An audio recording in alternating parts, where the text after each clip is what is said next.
I flew 2,000 miles to see my daughter for her birthday, only to be told I'd be sleeping on the couch because her boyfriend needed the guest room for his gaming setup. What she didn't know was that I owned the entire building she was living in. And I was about to teach her a lesson about respect she'd never forget. Before we jump back in, tell us where you're tuning in from, and if this story touches you, make sure you're subscribed, because tomorrow, I've saved something extra special for you. The flight from Phoenix to Seattle felt longer than usual. Maybe because I was so excited to surprise my daughter Rebecca for her 26th birthday. I'd been planning this trip for months, carefully coordinating with her schedule, booking the expensive last-minute tickets, and even packing that ridiculous purple scarf she'd been wanting from the boutique downtown. As the plane descended through the familiar gray clouds that always seemed to hover over the Pacific Northwest, I felt that familiar flutter of anticipation mixed with something else, something I couldn't quite name at the time but would later recognize as the last moments of my willful ignorance. I'm Arlene Crawford, and at 58, I thought I'd learned most of life's hardest lessons. 23 years in real estate had taught me to read people, to spot red flags, and to protect my investments. But somehow, when it came to my own daughter, I'd been wearing blinders so thick I might as well have been walking through life with my eyes closed. Rebecca was my only child, born after years of trying and 3 miscarriages that nearly broke my marriage. When David and I finally divorced 12 years ago, she was the one thing we both agreed we'd gotten right, even if we'd gotten everything else spectacularly wrong. After the divorce, I threw myself into building my real estate portfolio with the kind of determination that only comes from having nothing left to lose. While David moved to Florida with his secretary-turned-second wife, I stayed in Phoenix and started buying properties. Small ones at first, then bigger ones, then entire apartment complexes. I was good at it, better than I'd ever imagined I could be. Numbers didn't lie to you the way people did. Properties didn't suddenly decide they didn't love you anymore after 18 years of marriage. Buildings were honest about their problems, and when you fixed them, they stayed fixed. Rebecca had always been proud of my success, or so I thought. She'd brag to her friends about her mom, the real estate mogul, show off the designer handbags I'd send her, post pictures of the vacation trips I'd pay for. When she moved to Seattle 3 years ago for her job at a marketing firm, I'd been supportive, even excited. She was finally independent, making her own way in the world, and I'd done my job as a mother by giving her the confidence to spread her wings. What I didn't know was that I'd also been paying for those wings in ways I'd never agreed to. When I pulled up to her apartment building in my rental car, I felt a familiar surge of satisfaction. The Meridian Apartments on Capitol Hill was one of my newer acquisitions, a beautiful 1920s building I'd purchased and renovated 2 years ago. The original hardwood floors, the crown molding, the updated kitchens with granite countertops, it was exactly the kind of place a young professional should want to live. Rebecca had found it on her own, sent me pictures of her application, and I'd been so proud that she'd chosen something in her budget range, something reasonable and well-maintained. I'd approved her application under my property manager's name. Of course. I didn't want her to feel awkward about living in one of my buildings, didn't want her to think I was keeping tabs on her or trying to control her life. It was just a happy coincidence, I told myself, that she'd chosen one of my properties. Seattle was expensive, and I owned several buildings in the area. The odds weren't that astronomical.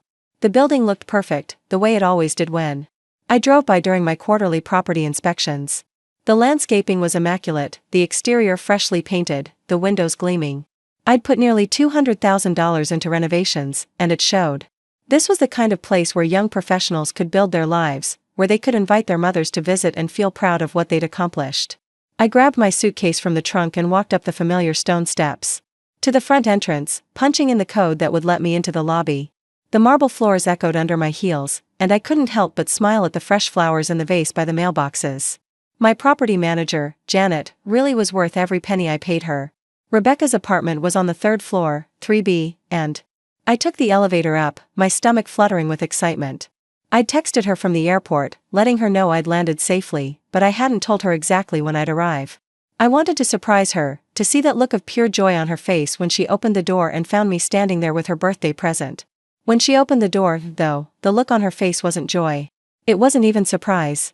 It was something closer to annoyance, mixed with what looked like panic, and my heart sank a little even as I tried to keep smiling. "Mom," she said, not moving from the doorway, not inviting me in. "What are you doing here?" "Surprise," I said, holding up the gift bag with the purple scarf. "Happy early birthday, sweetheart. I told you I was coming to visit." "I thought you meant next weekend," she said, glancing over her shoulder into the apartment. This is kind of a bad time." That's when I heard the voice from inside, male, loud, and irritated. Babe, who is it? I'm in the middle of a raid and I can't pause. Rebecca's face flushed, and she stepped back reluctantly, finally letting me into the apartment I was paying $1,500 a month to maintain. The first thing I noticed was the smell, a combination of stale pizza, unwashed laundry, and something else I couldn't quite identify but definitely didn't like. The second thing I noticed was the state of my beautiful hardwood floors, scuffed and stained, with what looked like beer rings and food stains that had been left to set in. Mom, this is Tyler, Rebecca said, gesturing toward the couch where a young man in wrinkled pajama pants and a stained t-shirt was hunched over a laptop, a gaming headset covering his ears, completely absorbed in whatever was happening on his screen. Tyler didn't look up, didn't acknowledge my presence at all, just continued clicking and muttering into his microphone about someone named Chad who apparently couldn't play defense worth a damn. I stood there for a full 30 seconds, suitcase in hand, waiting for some kind of greeting, some recognition that another human being had entered the room. When it became clear that none was coming, I cleared my throat. Nice to meet you, Tyler, I said, loudly enough that he'd have to hear me even through his headset. He held up one finger in a "wait a minute" gesture without looking away from his screen, and I felt my jaw clench. Rebecca noticed my expression and quickly stepped between us. He's really into this tournament thing, she said, her voice apologetic. But also defensive. It's kind of important for his streaming career. I wanted to ask what streaming career, wanted to ask why this stranger was treating me like an interruption in my own building, but I bit my tongue. I was here for Rebecca's birthday, not to start a fight with her boyfriend within the first 5 minutes of my visit. Where should I put my suitcase? I asked, looking around the apartment I'd spent so much money renovating. The kitchen, which had been pristine when I'd last inspected it, was a disaster zone of dirty dishes and takeout containers. The living room, which had been designed as an elegant space for entertaining, looked like a college dorm room, complete with empty beer bottles and pizza boxes stacked on the coffee table I'd personally selected. Oh, Rebecca said, and something in her tone made my stomach drop. About that. The guest room is kind of occupied right now. Occupied? Tyler's been setting up his streaming equipment in there, she said quickly. You know, his computer setup, his lighting, all that stuff. It's a really big deal for him, and he's got this important tournament coming up, so he really needs the space to practice. I stared at her, trying to process what she was telling me. So where exactly am I supposed to sleep? Well, she said, not meeting my eyes, I thought maybe you could take the couch. It's actually really comfortable, and it's only for a few nights, right? The couch. The couch where her boyfriend had been sitting in his stained pajamas, where empty beer bottles and pizza grease had clearly been regular visitors. The couch in the living room of the apartment building I owned, where I'd flown 2,000 miles to celebrate my daughter's birthday. Rebecca, I said carefully, I'm your mother. I came here to see you for your birthday. You want me to sleep on the couch so your boyfriend can have a room for his video games? It's not just video games, Mom, she said, her voice taking on that defensive edge I remembered from her teenage years. Tyler's building a brand. He's got sponsors and everything. Preparing and narrating this story took us a lot of time, so if you are enjoying it, subscribe to our channel, it means a lot to us. Now back to the story. This tournament could really change things for him. I looked over at Tyler, still completely absorbed in his screen, still muttering into his microphone, still acting like I didn't exist. This was the man my daughter was prioritizing over her own mother, the man whose gaming setup was more important than my comfort, more important than basic courtesy. How long has Tyler been living here? I asked. He's not living here, Rebecca said quickly. He's just staying for a while. His lease ran out and he needed a place to crash while he figures things out. When did his lease run out? A few months ago. A few months. This stranger had been living in my building, in my apartment, for months, and Rebecca had never mentioned it. Not in our weekly phone calls, not in our texts, not even when I'd told her I was planning to visit. Rebecca, honey, I said, trying to keep my voice calm, you know the lease agreement doesn't allow long-term guests. You could get in trouble with your landlord. She laughed, but it wasn't a happy sound. Mom, please. The property management company barely pays attention to this place. As long as the rent gets paid, they don't care what happens. If only she knew, I thought, but I didn't say it. Instead, I looked around the apartment again, really seeing it this time. The damage to the floors, the stains on the walls, the general state of neglect that had clearly been building for months. This wasn't just messiness, this was someone who had stopped caring about the place they lived, someone who had stopped taking pride in their home. The rent, I said. You are still paying the rent, right? Of course I'm paying the rent, she said, but something in her voice made me pay attention. I mean, Tyler helps out when he can, but his income is kind of irregular right now. Tyler helps out when he can. With irregular income. While using my guest room for his gaming setup and relegating me to the couch during my birthday visit. I stood there in the doorway, suitcase still in hand, and felt something shift inside me. Not anger, not yet, but a kind of clarity that I hadn't experienced in years. This wasn't the daughter I'd raised. This wasn't the independent young woman I'd been so proud of. This was someone who had learned to take advantage of kindness, to prioritize the comfort of a freeloading boyfriend over the respect owed to her own mother. "You know what," I said finally, "let me just get settled in, and we can talk about birthday plans later." Rebecca looked relieved, probably thinking she'd successfully navigated what could have been an awkward conversation. She helped me move Tyler's energy drink cans and gaming magazines off the couch, found me a pillow that didn't smell too strongly of his cologne, and even offered to make me some tea. But as I sat on that couch that night, listening to Tyler's loud gaming session continuing well past midnight, listening to Rebecca laugh at his jokes and bring him snacks while I tried to sleep on furniture that had clearly seen better days, I started to think about things I'd been avoiding for months. Like the fact that Rebecca never seemed to have money for anything anymore, despite having a good job. Like the way she'd started asking for help with emergency expenses, always. With elaborate explanations that sounded reasonable but never quite added up. Like the way she'd stopped inviting me to visit, always having some excuse for why it wasn't a good time. I pulled out my phone and opened my banking app, scrolling through the transfers I'd made to Rebecca over the past year. The emergency car repair in February. The unexpected medical bill in April. The temporary help with rent in June when she'd claimed her company was late with payroll. The one-time assistance with utilities in August when she'd said the bills were higher than expected. $4,000. In the past 8 months alone, I'd sent my daughter $4,000 for various emergencies and unexpected expenses, and here she was, living with a boyfriend who contributed irregular income and treating me like an inconvenient houseguest in my own building. I lay there on that couch, listening to Tyler's gaming session, listening to my daughter's laughter as she watched him play, and I started to add up all the things that hadn't made sense. All the phone calls that had ended abruptly when someone came home. All the times she claimed to be too busy to talk but posted pictures of elaborate dinners and expensive outings on social media. All the excuses for why she couldn't visit me in Phoenix, always related to money, always resolved when I offered to pay for her ticket. By the time Tyler finally turned off his equipment at 2:30 a.m., I'd made a decision. Not about revenge, not about punishment, but about truth. About finding out exactly what was happening in my daughter's life, and more importantly, in my building. The next morning, I woke up with a crick in my neck and the sound of Tyler's alarm going off in the guest room at 11 a.m. Not for work, as it turned out, but for another gaming session, another tournament, another day of treating my daughter's apartment like his personal gaming den while I folded up my blankets and tried to find a place to shower.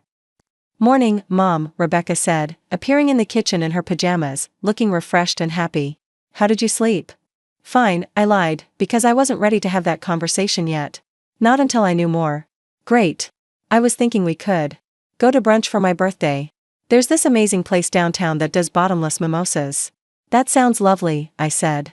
"My treat, of course." "You're the best," she said, hugging me, and for a moment I felt guilty about the suspicions that had kept me awake half the night. This was my daughter, my only child, the little girl who used to make me birthday cards out of construction paper and tell me I was the most beautiful woman in the world. But then Tyler emerged from the guest room, still in his pajamas, and walked straight to the kitchen without acknowledging me, opening the refrigerator and pulling out orange juice directly from the carton. "Babe," he said to Rebecca, "we're out of eggs. Can you grab some when you're out?" Not, "Good morning." Not, "Hello, Mrs. Crawford." Not even basic human courtesy. Just a demand for groceries delivered to my daughter like she was his personal assistant. "Of course," Rebecca said immediately. "Anything else you need? Maybe some of those energy drinks I like? And pizza rolls. I'm going to be streaming pretty late tonight." I watched this exchange with growing amazement. This man, who contributed irregular income, who had taken over my guest room, who had relegated me to the couch, was making grocery requests like he was the paying tenant and Rebecca was his live-in caretaker. "Tyler," I said, my voice carefully neutral, "what kind of work do you do?" He looked at me like I'd asked him to explain quantum physics, then shrugged. "I'm a content creator. Streaming, mostly. Building my brand." "That must be exciting," I said. "How long have you been doing that?" "About 2 years," he said, taking another swig from the orange juice carton. "It's a slow build, you know? But once you get your breakthrough, you can make serious money. And in the meantime? In the meantime, I'm focusing on content creation full-time. Can't build a brand if you're distracted by some dead-end job. Can't build a brand if you're distracted by some dead-end job. While living rent-free in my building, eating food my daughter bought with money I'd been sending her for emergencies. That's very dedicated of you, I said. He nodded seriously, like I'd complimented his work ethic, then wandered back toward the guest room with his orange juice. He's really passionate about it, Rebecca said after he'd left, her voice defensive again. Not everyone understands the content creation industry, but it's actually a really viable career path. I'm sure it is, I said. For people who are successful at it. Tyler's going to be successful, she said firmly. He just needs time to build his audience. Time. And apparently, free housing, free food, and a personal assistant to handle the grocery shopping while he built his brand in my guest room. We went to brunch, and Rebecca chattered happily about her job, her friends, her plans for the weekend. She seemed genuinely excited to see me, genuinely happy to be celebrating her birthday together. But every time I tried to steer the conversation toward her living situation, toward Tyler, toward her finances, she'd deflect with a smile and change the subject. When the check came, I paid without hesitation, but I noticed the way Rebecca's eyes lingered on the total, the way she seemed to be calculating something in her head. The restaurant wasn't particularly expensive, but she was clearly thinking about money, clearly worried about it, even though I was paying. Rebecca, I said as we walked back to the car, are you having trouble with your finances? No more than anyone else, she said quickly. Seattle's expensive, you know? But I'm managing. Because if you need help. Mom, I'm fine, she said, but there was an edge to her voice that suggested the opposite. I'm 26 years old. I can handle my own life. Can you? I wanted to ask. Can you handle your own life when you're sleeping with a man who doesn't contribute to expenses, who takes over your space, who treats your mother like an inconvenience? Can you handle your own life when you're asking me for emergency money every few months while living in an apartment that's being destroyed by someone who doesn't respect you or your space? But I didn't say any of that. Instead, I smiled and suggested we do some shopping, maybe pick up those groceries Tyler had requested. And as we walked through the grocery store, I watched my daughter carefully select the expensive energy drinks, the name-brand pizza rolls, the organic eggs, all while checking her phone constantly for texts from Tyler about what else he needed. That night, I lay on the couch again, listening to Tyler's gaming session, listening to Rebecca bringing him snacks and drinks, listening to her laugh at his jokes while I tried to find a comfortable position on furniture that seemed to get less comfortable by the hour. And I made another decision. The next morning, while Rebecca was at work and Tyler was still asleep, I made a phone call. Janet? I said when my property manager answered. It's Arlene. I need you to pull the file on the Meridian Apartments, Unit 3B. I want to know everything about the tenant, the payment history, any complaints, any issues. And I want to know if there are any unauthorized occupants. Of course, Ms. Crawford. Is there a problem? I'm not sure yet, I said. But I have a feeling there might be. What Janet told me 20 minutes later confirmed every suspicion I'd been trying to ignore. Rebecca's rent had been late 4 times in the past 6 months. There had been noise complaints from the neighbors about loud gaming sessions lasting until all hours. The upstairs tenant had reported water damage that seemed to be coming from 3B. And most importantly, Janet had received several reports of a man living in the apartment who wasn't on the lease. I was going to bring it to your attention at our next quarterly meeting, Janet said. But since you're asking now, I think we might need to consider whether this tenant is in violation of her lease agreement.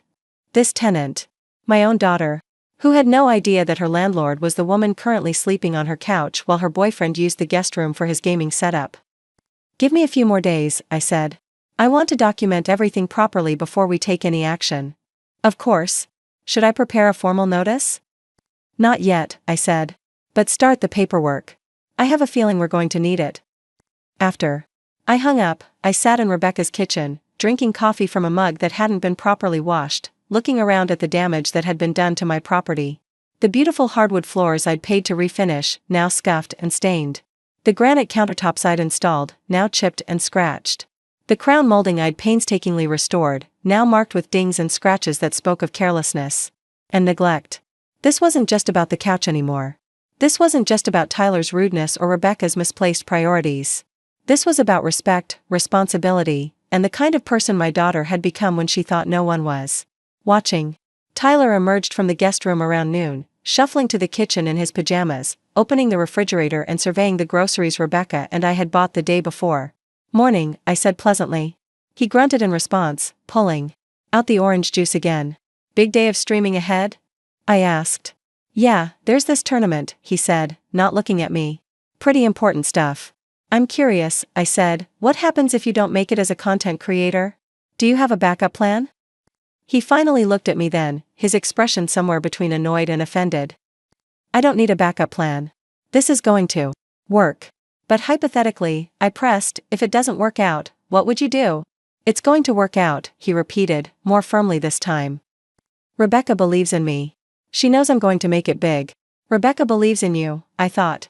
Rebecca, who's been asking me for money every few months to cover emergencies that coincidentally started around the time you moved in. Rebecca, who's letting her apartment fall apart while you pursue your streaming dreams in her guest room. "That's nice," I said. "It's good to have someone who supports your dreams." "Yeah, well, not everyone gets it," he said, and I could tell he was including me in that category. "Some people are just too traditional to understand how the world works now. Too traditional to understand how the world works now." Coming from a man who'd been living rent-free in my building for months, whose idea of contribution was irregular income and grocery requests. "You're probably right," I said. "I'm probably too old-fashioned to understand." He nodded, satisfied that he'd educated me about the modern world, and wandered back to the guest room with his orange juice.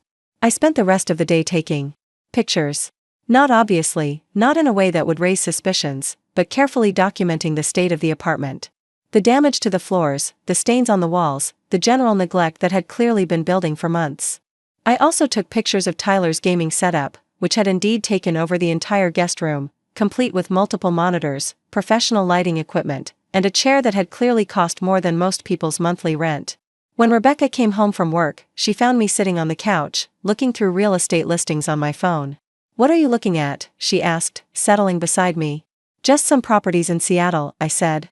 "I've been thinking about expanding my portfolio here." "Really? That's exciting. Maybe you could find something in this neighborhood. I love living here." "It is a nice area," I agreed. "Great old buildings, good bones. Though I imagine the rent must be pretty steep." "It's not too bad," she said, but I caught the slight hesitation in her voice. "I mean, it's manageable." "That's good. I'd hate to think you were struggling with the rent, especially with Tyler not working a traditional job." "Mom," she said, her voice taking on that warning tone, "Tyler is working. Content creation is real work." "Of course it is," I said quickly. I didn't mean to imply otherwise. I just meant that income from creative work can be unpredictable. "It can be," she admitted. "But we're managing fine." "We." She said we, like she and Tyler were a team, like they were partners sharing the load equally. But from what I'd observed, Tyler's contribution seemed to be limited to consuming groceries and generating noise complaints.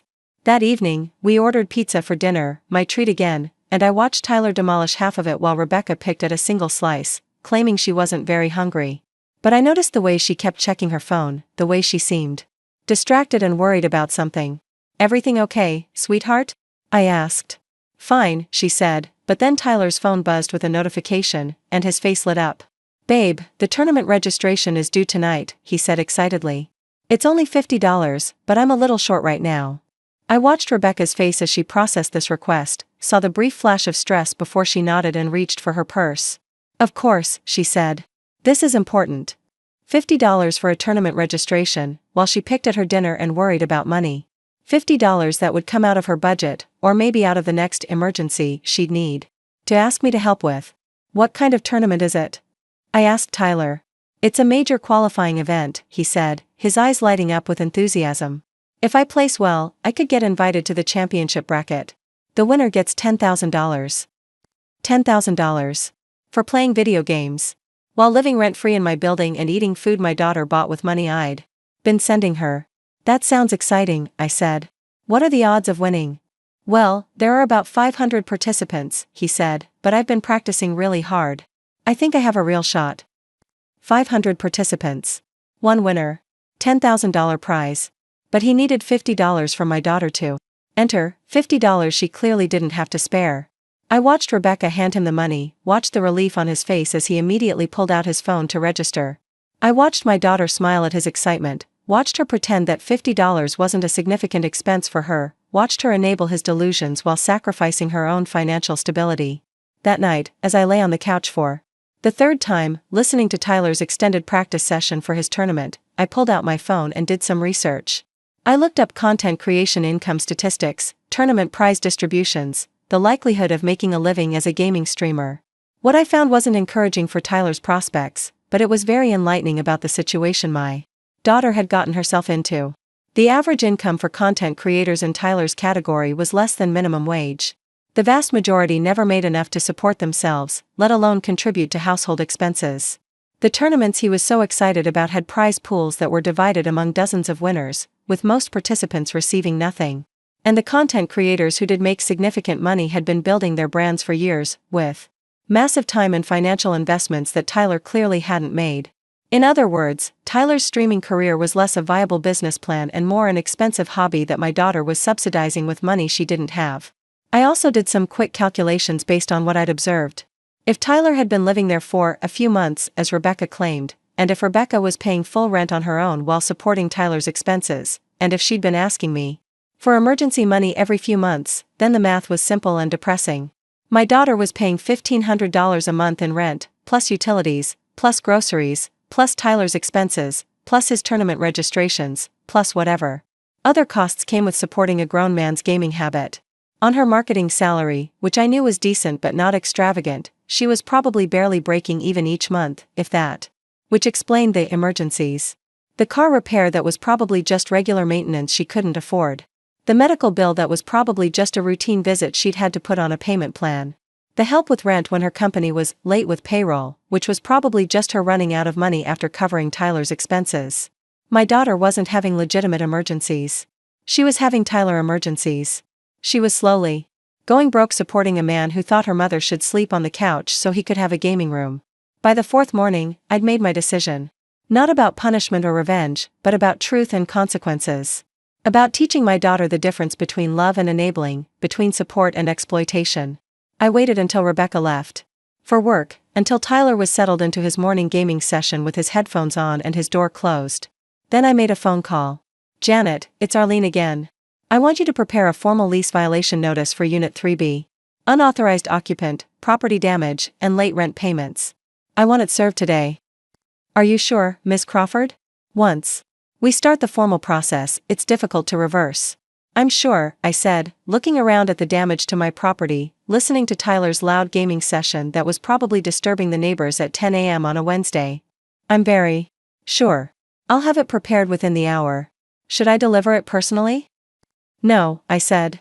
Send it by certified mail, and also post it on the door according to standard procedure. I want everything documented properly. After I hung up, I sat in Rebecca's kitchen and waited.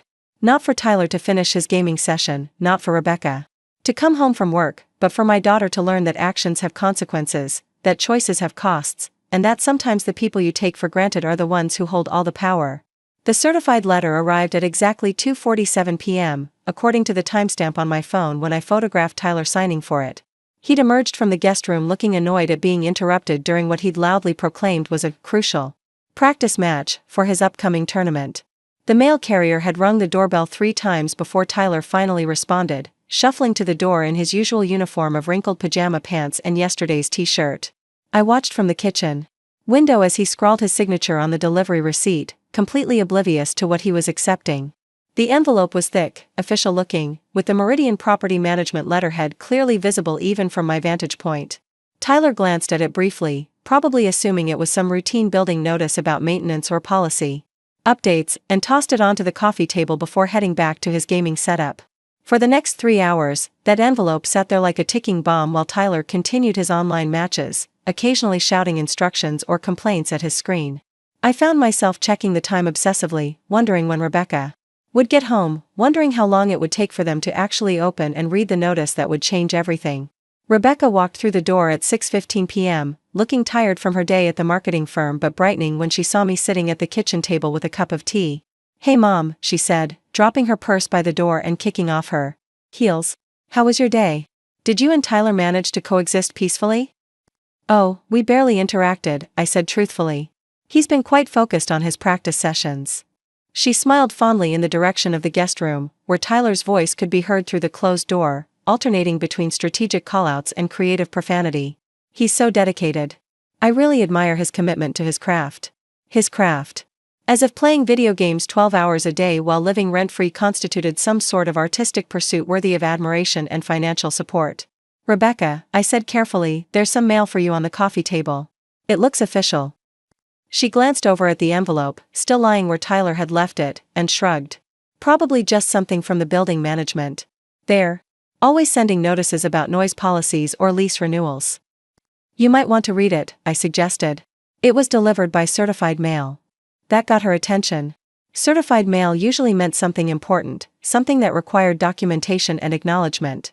She walked over to the coffee table, picked up the envelope, and I watched her face carefully as she read the return address. Meridian Property Management, she read aloud, then looked at me with a slight frown. That's weird. They usually just slip notices under the door. Why don't you open it? I said, my voice neutral despite the way my heart was pounding. She tore open the envelope and pulled out the official notice, her eyes scanning the formal language. I watched her expression change from mild curiosity to confusion, then from confusion to alarm, and finally from alarm to something approaching panic. What is it, sweetheart? I asked, though I knew exactly what it was. It's a lease violation notice, she said, her voice hollow.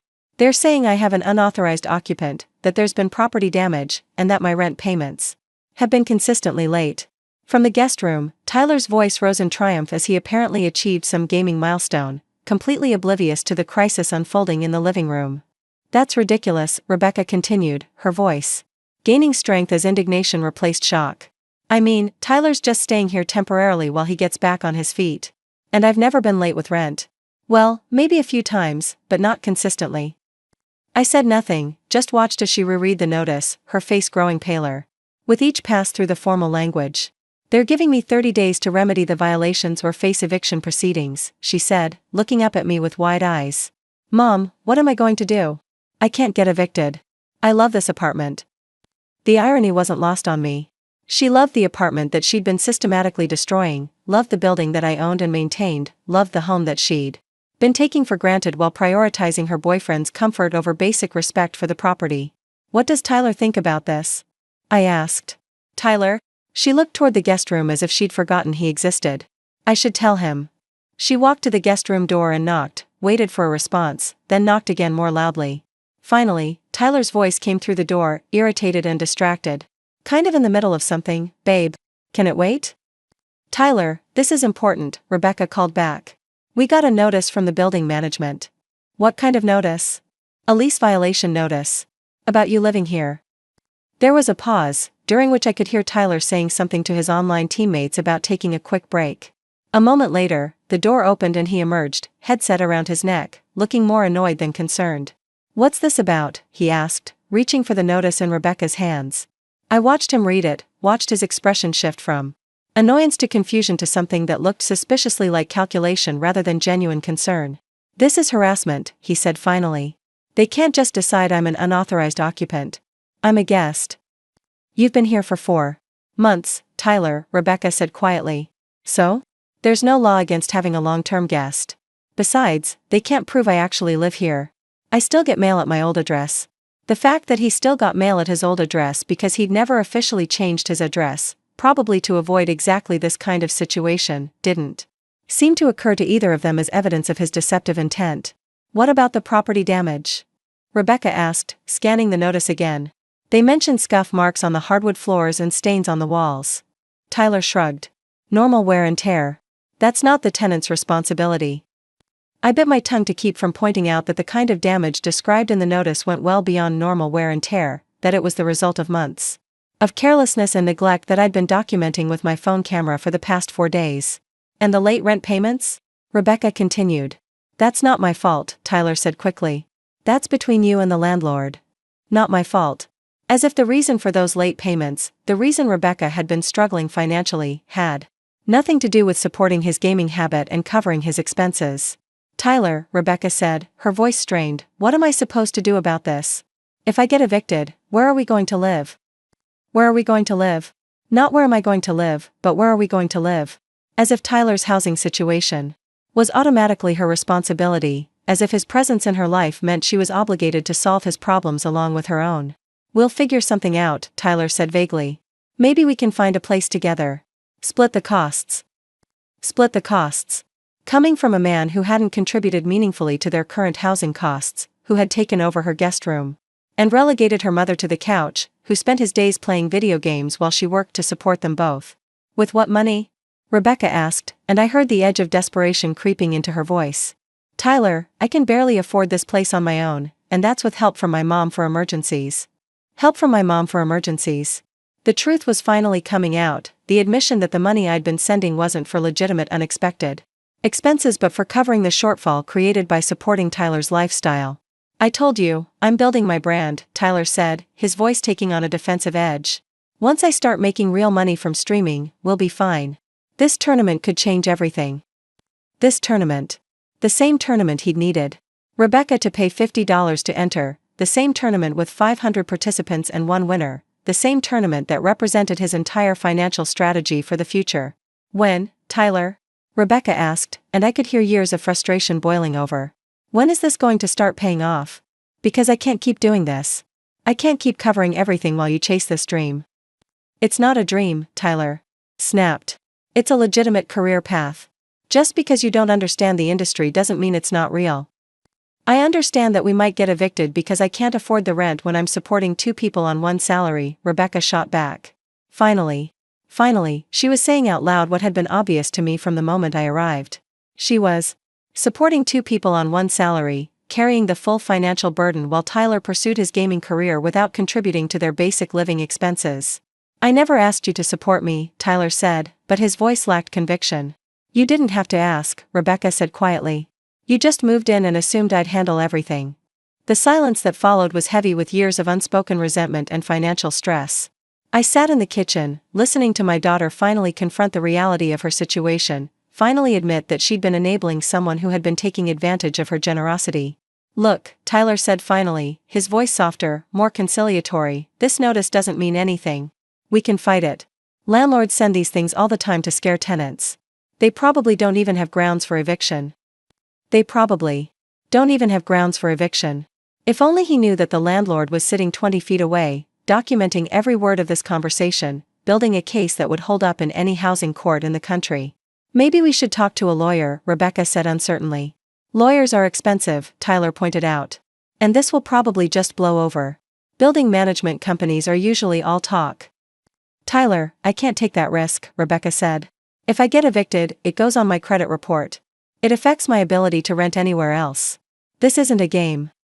Neither is my career, Tyler replied, and I could hear the familiar note of self-righteousness creeping back into his voice. Just because it's not a traditional 9-to-5 job doesn't mean it's not important. Your career isn't paying the rent, Rebecca said bluntly. Yet, Tyler said. It's not paying the rent yet. But it will. Yet. As if his eventual success was guaranteed, as if Rebecca just needed to be patient a little longer while he figured out how to monetize his gaming skills. How much longer am I supposed to wait? Rebecca asked. How much longer am I supposed to carry all the financial responsibility while you build your brand? As long as it takes, Tyler said, and I could hear the entitlement in his voice. The assumption that Rebecca's support was unlimited and unconditional. That's what partners do. They support each other's dreams. Partners. As if their relationship was an equal partnership, as if Tyler's contribution of moral support and companionship was equivalent to Rebecca's contribution of housing, food, and financial stability. I listened to them continue this argument, this long overdue conversation about money and responsibility and the future, and I felt a mixture of satisfaction and sadness. Satisfaction that Rebecca was finally confronting reality, finally questioning the arrangement that had been slowly draining her resources and self-respect.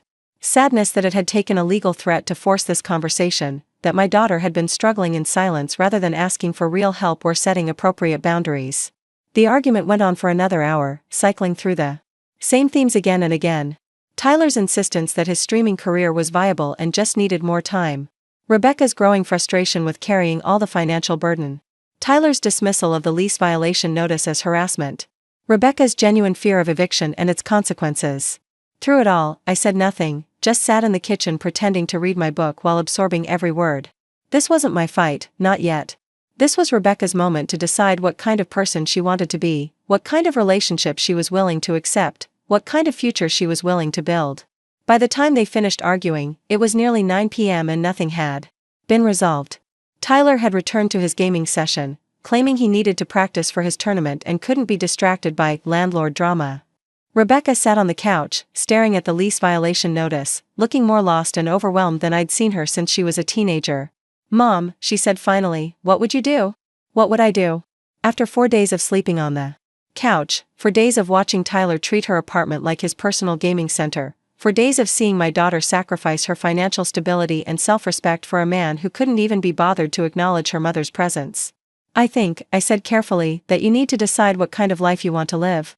And whether Tyler is helping you build that life or preventing you from having it." She was quiet for a long moment, turning the notice over in her hands. Like it might reveal some hidden solution. "I love him," she said finally. "I know you do," I replied. "But love isn't supposed to cost you everything. Love isn't supposed to leave you struggling to pay rent and asking your mother for emergency money every few months." She looked up at me sharply. "You think Tyler is the reason I've needed help?" "I think you started needing help around the time Tyler moved in," I said gently. "And I think you're capable of doing the math on that yourself." Another long silence, during which Tyler's voice could be heard through the guest room door, celebrating another gaming victory with the same enthusiasm he'd shown when Rebecca had given him $50 for his tournament registration. "What if I ask him to leave?" Rebecca said quietly. "What if you do? What if he doesn't want to go?"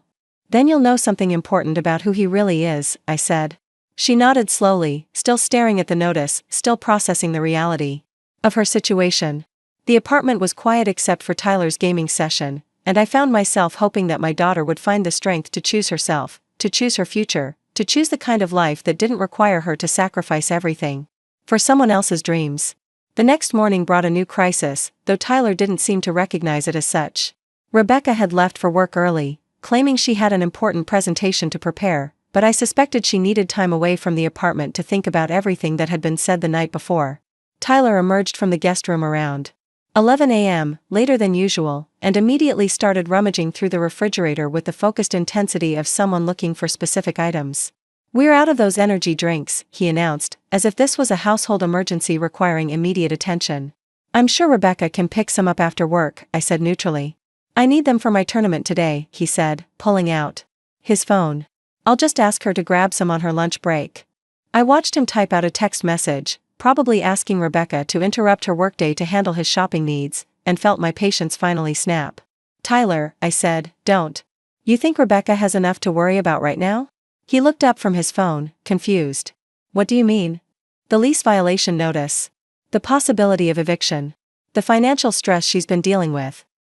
"Oh, that," he said dismissively. "I told her it's probably nothing. Landlords send those things all the time." "And if it's not nothing? If she actually gets evicted?" He shrugged. "We'll figure something out. Find a new place." "With what money?" "I'll help out more once the tournament money starts coming in." Once the tournament money starts coming in. As if winning was guaranteed, as if his $50 investment was certain to pay off in a windfall that would solve all their problems. "Tyler," I said, choosing my words carefully, "what if you don't win the tournament?" "I will," he said confidently. "But what if you don't? What if none of the tournaments pay off? What if streaming doesn't become profitable? What's your backup plan?" He stared at me like I'd suggested he abandon his deepest dreams and settle for a life of mediocrity. "There's no backup plan," he said finally. "Because I don't need one. This is going to work." "How can you be so certain?" "Because I'm good at this. Because I've put in the time and effort. Because I believe in myself, even if nobody else does." Nobody else does. Including, apparently, the woman who was supporting him financially while he pursued his dreams, the woman who was facing eviction because she couldn't afford to carry both of them, the woman who had been asking her mother for emergency money to cover the shortfall his presence had created. "Rebecca believes in you," I pointed out. "Yeah, she does," he said, and for the first time, his voice softened slightly. "She's been amazing. Really supportive." "Financially supportive?" "Among other things." "Exclusively financially supportive?" He frowned. "What do you mean?" "I mean, what do you contribute to this relationship besides her believing in your dreams?" "I contribute a lot," he said defensively. "Emotional support, companionship, shared interests." "What about shared expenses?" "Money isn't everything," he said, and I could hear the practiced quality of his response, as if he'd had this conversation before. "Money isn't everything," I agreed, "but it's something. And when one person is carrying all the financial burden while the other person pursues expensive hobbies, that creates an imbalance." It's not a hobby, Tyler said, his voice rising. It's a career. Just because it's not traditional doesn't mean it's not legitimate. You're right, I said. It's not about whether it's traditional. It's about whether it's sustainable. Whether it's fair to ask someone else to support you while you build something that might never become profitable. Rebecca doesn't mind supporting me. Are you sure about that? Of course I'm sure. We're partners. Partners usually share responsibilities as well as dreams. I'll start contributing more once I start making money. When will that be? Soon. How soon? I don't know exactly, but soon. Soon. The same vague timeline he'd probably been giving Rebecca for months, the same indefinite promise that justified his continued dependence on her resources.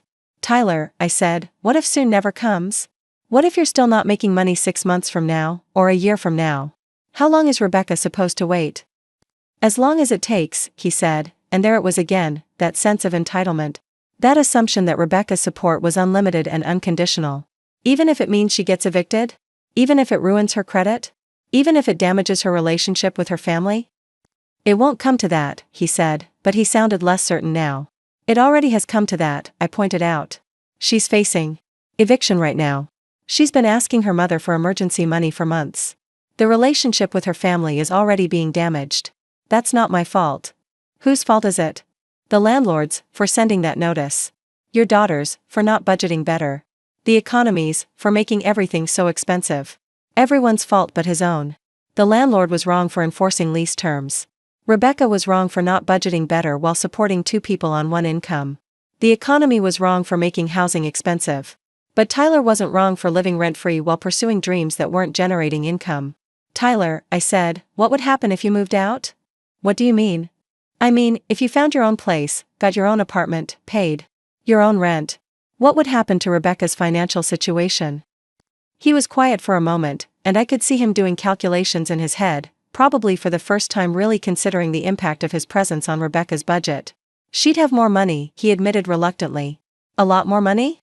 I guess. Enough money that she wouldn't need to ask her mother for help with emergencies? Probably.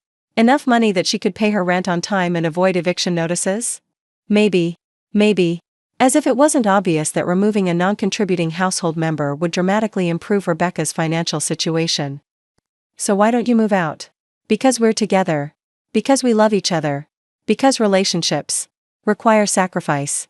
Who's making the sacrifices in this relationship? Both of us.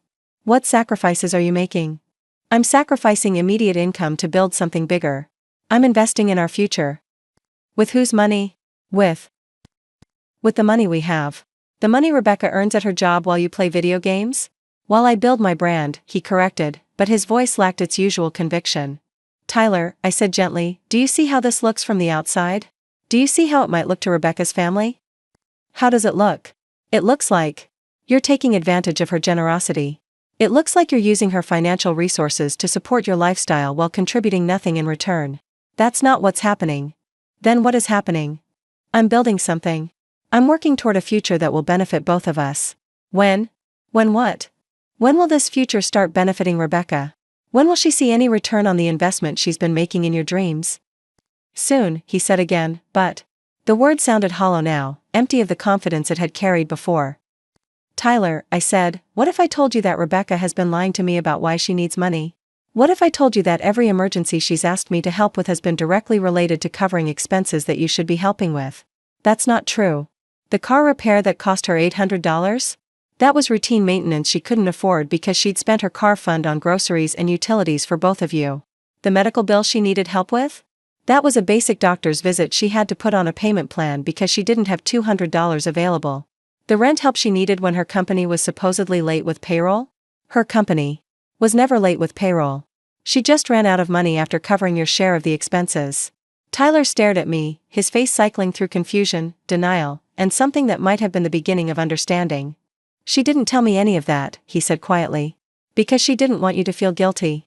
Because she loves you and wants to support your dreams. Because she's been sacrificing her financial stability to protect your feelings. I didn't know. You didn't want to know. It was easier to believe that her struggles were just bad luck, just the economy, just anything other than the direct result of your presence in her life. He sat down heavily on the couch, still holding his phone with the unsent text asking Rebecca to buy energy drinks on her lunch break. What am I supposed to do? He asked. You're supposed to decide what kind of man you want to be, I said. Whether you want to be someone who builds his dreams on someone else's sacrifice, or someone who takes responsibility for his own life. But if I move out, if I get a regular job, I'll have to give up streaming. Maybe. Or maybe you'll have to treat streaming like what it actually is right now, which is a hobby that you do in your spare time while you support yourself like an adult. That's not fair. What's not fair is expecting Rebecca to fund your dreams while you contribute nothing to the relationship except emotional support and the promise of future success. She believes in me. She believes in you enough to sacrifice her own financial security. The question is whether you care about her enough to stop letting her do that. Tyler sat in silence for a long time, staring at his phone, probably considering for the first time the real cost of his dreams. Not the cost to himself, but the cost to the person who loved him enough to pay it. I need to think, he said. Finally. Yes, I said. You do. He went back to the guest room, but for the first time since I'd arrived, I didn't hear the sound of gaming starting up immediately. Instead, there was just silence, the kind of silence that comes when someone is finally forced to confront truths they've been avoiding. I sat in the kitchen, drinking my coffee and looking around at the apartment that I owned, the building that I maintained, the investment that had been slowly deteriorating under the care of tenants who had no idea they were destroying their landlord's property while she slept on their couch. In a few hours, Rebecca would come home from work, and Tyler would have to decide what kind of conversation he was ready to have. Whether he was ready to admit that his dreams had been funded by her sacrifice, whether he was ready to take responsibility for the situation they were in, whether he was ready to be the kind of partner who contributed rather than just consumed. And I would have to decide how much longer I was willing to watch my daughter sacrifice herself for someone who had never shown any indication that he was worth it. Rebecca came home that evening with grocery bags in both hands and dark circles under her eyes that hadn't been there when she left for work that morning. She'd clearly spent her lunch break shopping instead of eating, probably trying to stock up on Tyler's requested energy drinks and whatever other supplies he deemed necessary for his tournament preparation. The sight of my daughter sacrificing her own basic needs to accommodate someone else's demands made my chest tighten with a familiar mixture of love and frustration. Hey Mom, she said, setting the bags on the kitchen counter with a tired sigh. How was your day? Enlightening, I said truthfully. Tyler and I had quite a conversation.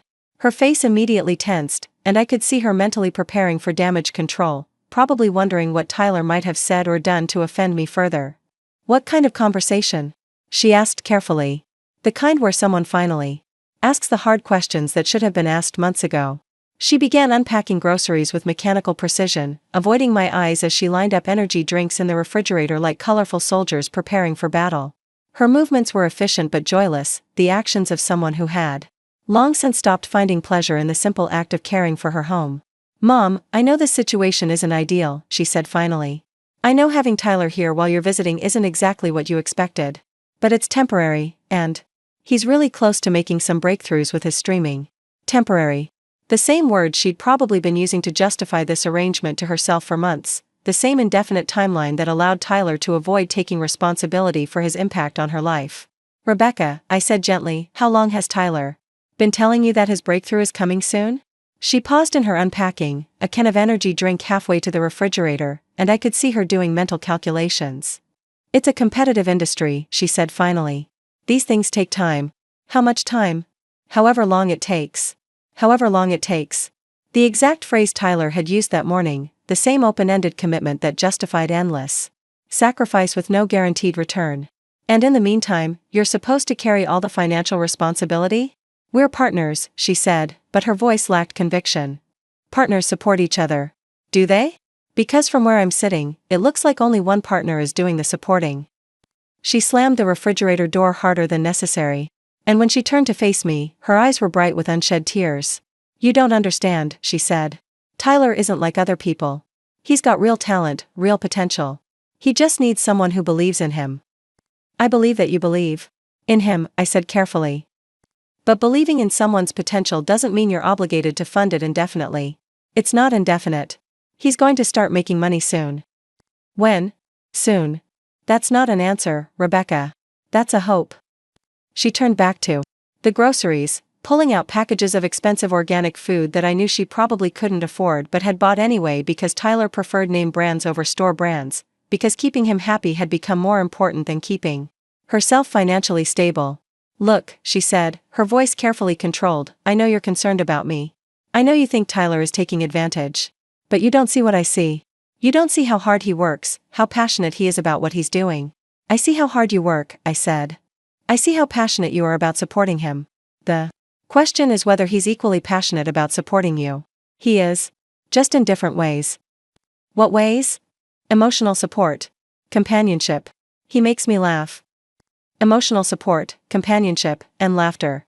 Important things in a relationship, certainly, but not exactly equivalent to paying rent, buying groceries, and covering utilities for two people on one income. Rebecca, I said, what would happen if you got sick and couldn't work for a month? Who would pay the bills? She was quiet for a long moment, and I could see her wrestling with the reality that she'd probably never allowed herself to fully consider. We'd figure it out, she said finally. How? Tyler would, he'd find a way to help. How? With what money? He'd get a temporary job or something. If he can get a temporary job when you need him to, why can't he get one? Now to help with expenses? Because that would interfere with his streaming schedule. And your financial stress doesn't interfere with his streaming schedule? That's different. How is it different? Because. She started, then stopped, apparently unable to articulate how her struggle to pay bills was somehow less important than Tyler's need for uninterrupted gaming time. From the guest room came the familiar sounds of Tyler's tournament beginning, the clicking of keys and the excited commentary that meant he was fully absorbed in his competition. The tournament that Rebecca had paid $50 to enter, the tournament that represented his entire financial strategy for the future. He's starting his tournament, Rebecca said, as if this explained everything, as if Tyler's gaming schedule was the organizing principle around which all other considerations should revolve. Yes, I can hear that. This could be really big. For him. The prize money would solve a lot of our problems. Our problems. As if Tyler's lack of income was a shared responsibility rather than a personal choice he was making at Rebecca's expense. What if he doesn't win? He will. What if he doesn't? Then there will be other tournaments. And in the meantime? In the meantime, we keep doing what we're doing. What we're doing. Which was Rebecca working full-time to support two adults while Tyler played video games and made demands for energy drinks and grocery runs. Rebecca, I said, do you remember when you were little and you wanted that expensive dollhouse for Christmas? She looked at me with confusion, probably wondering why I was bringing up childhood memories in the middle of a conversation about her relationship problems. The Victorian one with all the tiny furniture, she said. Yeah, I remember. You wanted it so badly that you were willing to give up presents for your birthday, willing to do extra chores for months, willing to save every penny of your allowance. So you were 8 years old, and you understood that if you wanted something expensive, you had to contribute to making it happen. You didn't just expect other people to pay for your dreams. Her face flushed, and I could see that the parallel had hit home. That's not the same thing, she said. Isn't it? You're funding Tyler's dreams the same way I funded your dollhouse. Except you were 8 and willing to make sacrifices for what you wanted. Tyler is a grown man who expects you to make all the sacrifices while he pursues what he wants. Tyler doesn't expect anything. Doesn't he? Who bought those energy drinks in the refrigerator? I did. Who asked you to buy them? Tyler. Mentioned he was running low. And you automatically took responsibility for replacing them? It's not a big deal. It's $50 worth of energy drinks, Rebecca. For one person. For 1 week. She stared at the refrigerator as if seeing the colorful cans for the first time, probably calculating for the first time how much money she'd been spending on Tyler's specialized dietary requirements. I just want him to be successful, she said quietly. I know you do. But wanting someone to be successful doesn't mean you're responsible for funding their attempts at success. What am I supposed to do? Kick him out? I'm supposed to ask you what you want to do. What would make you happy, Rebecca? What would make you feel secure and respected and valued? She was quiet for a long time, and I could hear Tyler's commentary from the guest room, his voice rising with excitement as he navigated some crucial moment in his tournament. I want to not worry about money all the time, she said finally. When did you start worrying about money all the time? I don't know. Gradually. When Tyler moved in. Around that time, I guess. And before he moved in? Before he moved in, I was doing fine. I had savings. I could afford to go out with friends, buy clothes, take vacations. What happened to your savings? Life happened. Unexpected expenses. What kind of unexpected expenses? She was quiet again, and I could see her mentally reviewing the past few months, probably recognizing for the first time the pattern that had been draining her resources. Food costs went up, she said slowly. Utilities got more expensive. There were more fees and charges for things. Because you were supporting 2 people instead of 1? I guess. Rebecca, there's no guessing about it. Your expenses doubled when Tyler moved in, but your income stayed the same. That's basic math. But he's supposed to start contributing soon. When? When he starts making money. When will that be? I don't know. So you're supposed to keep spending money you don't have on supporting someone who might never be able to contribute financially? He will contribute. I believe in him. What if your belief doesn't pay the bills? Before she could answer, Tyler's voice erupted from the guest room in frustration, apparently having been eliminated from his tournament earlier than expected. A moment later, the door opened and he emerged, his face flushed with disappointment and anger. This is bullshit, he announced to the room in general. That guy was clearly cheating. There's no way he could have made that move legitimately. Rebecca immediately shifted into caretaker mode, her own problems forgotten in the face of Tyler's disappointment. I'm sorry, baby, she said, moving toward him. I know how much this tournament meant to you. It's not fair, Tyler continued, apparently needing to vent his frustration to an audience. I've been practicing for weeks. I should have made it to at least the semifinals. The semifinals? Of a tournament with 500 participants, where making it to the semifinals would still mean no prize money, no return on Rebecca's $50 investment, no contribution to their household expenses. There will be other tournaments, Rebecca said, rubbing his shoulders in a gesture that was both comforting and enabling. Yeah, but this was supposed to be the big one. This was supposed to be my breakthrough. His breakthrough. The same breakthrough. That was always just one tournament away, always just one streaming session away, always just one more investment away from transforming their financial situation. Maybe you should take a break, Rebecca suggested gently. Get some food, relax. A little. I can't take a break. There's another qualifier tomorrow, and I need to be ready. Another qualifier. Another $50 entry fee that Rebecca would pay without question, another day of Tyler's undivided attention going to his gaming while she handled all the practical responsibilities of their shared life. Tyler, I said, speaking for the first time since he'd emerged from his defeat, what's your backup plan? He looked at me with the same expression he'd worn that morning, as if I'd asked him to abandon his deepest dreams. I don't have a backup plan, he said. I don't need one. Everyone needs a backup plan. Not if you're committed to success. Even the most successful people have backup plans. They're called being responsible adults. I am a responsible adult, he said, his voice rising defensively. Responsible adults contribute to their household expenses. I contribute in other ways. What ways? Emotional support. I'm here for Rebecca when she needs me. When she needs you to do what? When she needs someone to talk to. Someone who cares about her. Do you care about her enough to get a job so she doesn't have to ask her mother for emergency money every few months?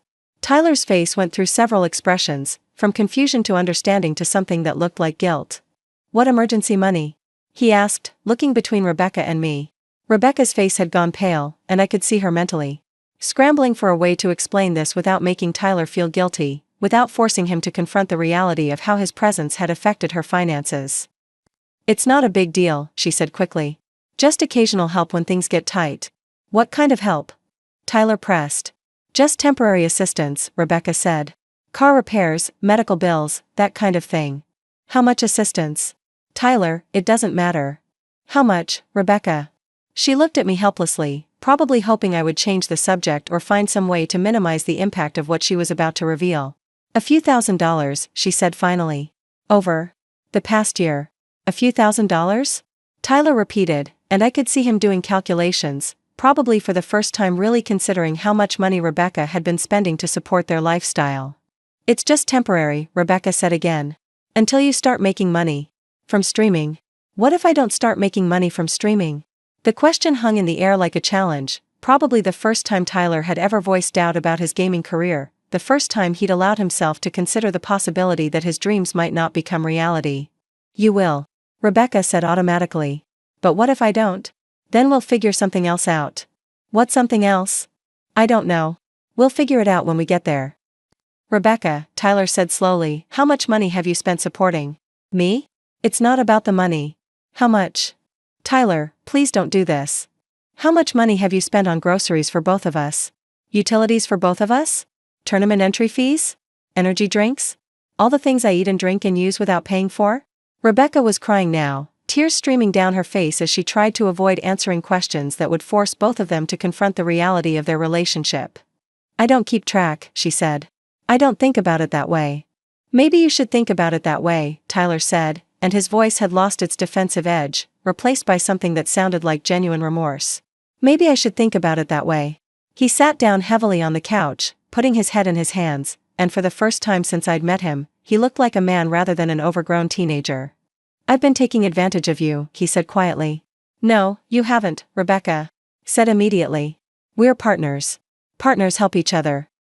Partners help each other, Tyler repeated. What help have I been giving you? Emotional support.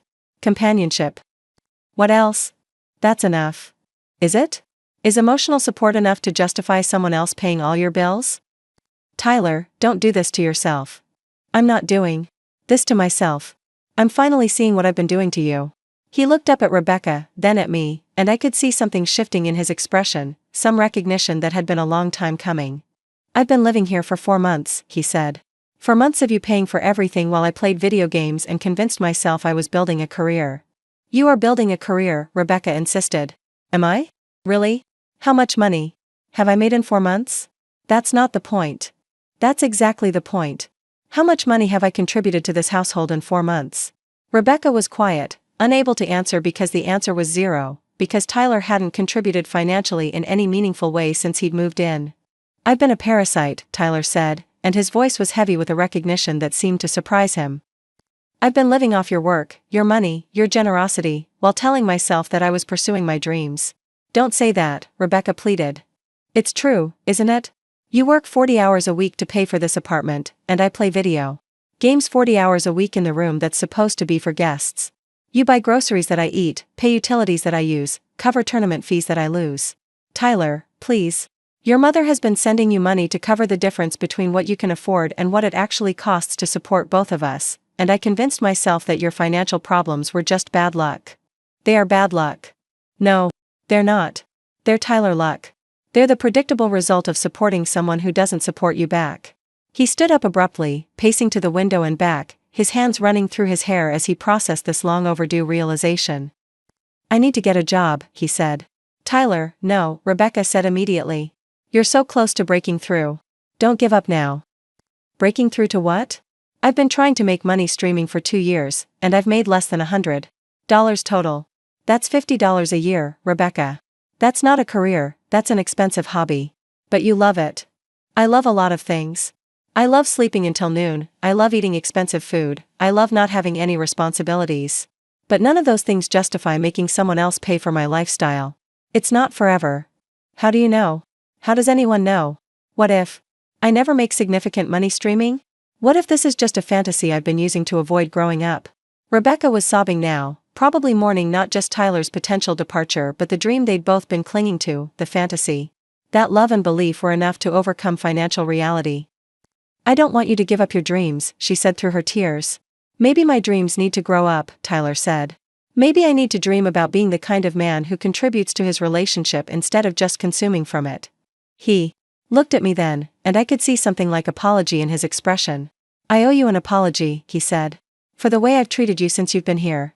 For acting like you were an inconvenience in your daughter's home. For taking over the guest room and making you sleep on the couch. Thank you, I said quietly. I also owe Rebecca an apology, he continued.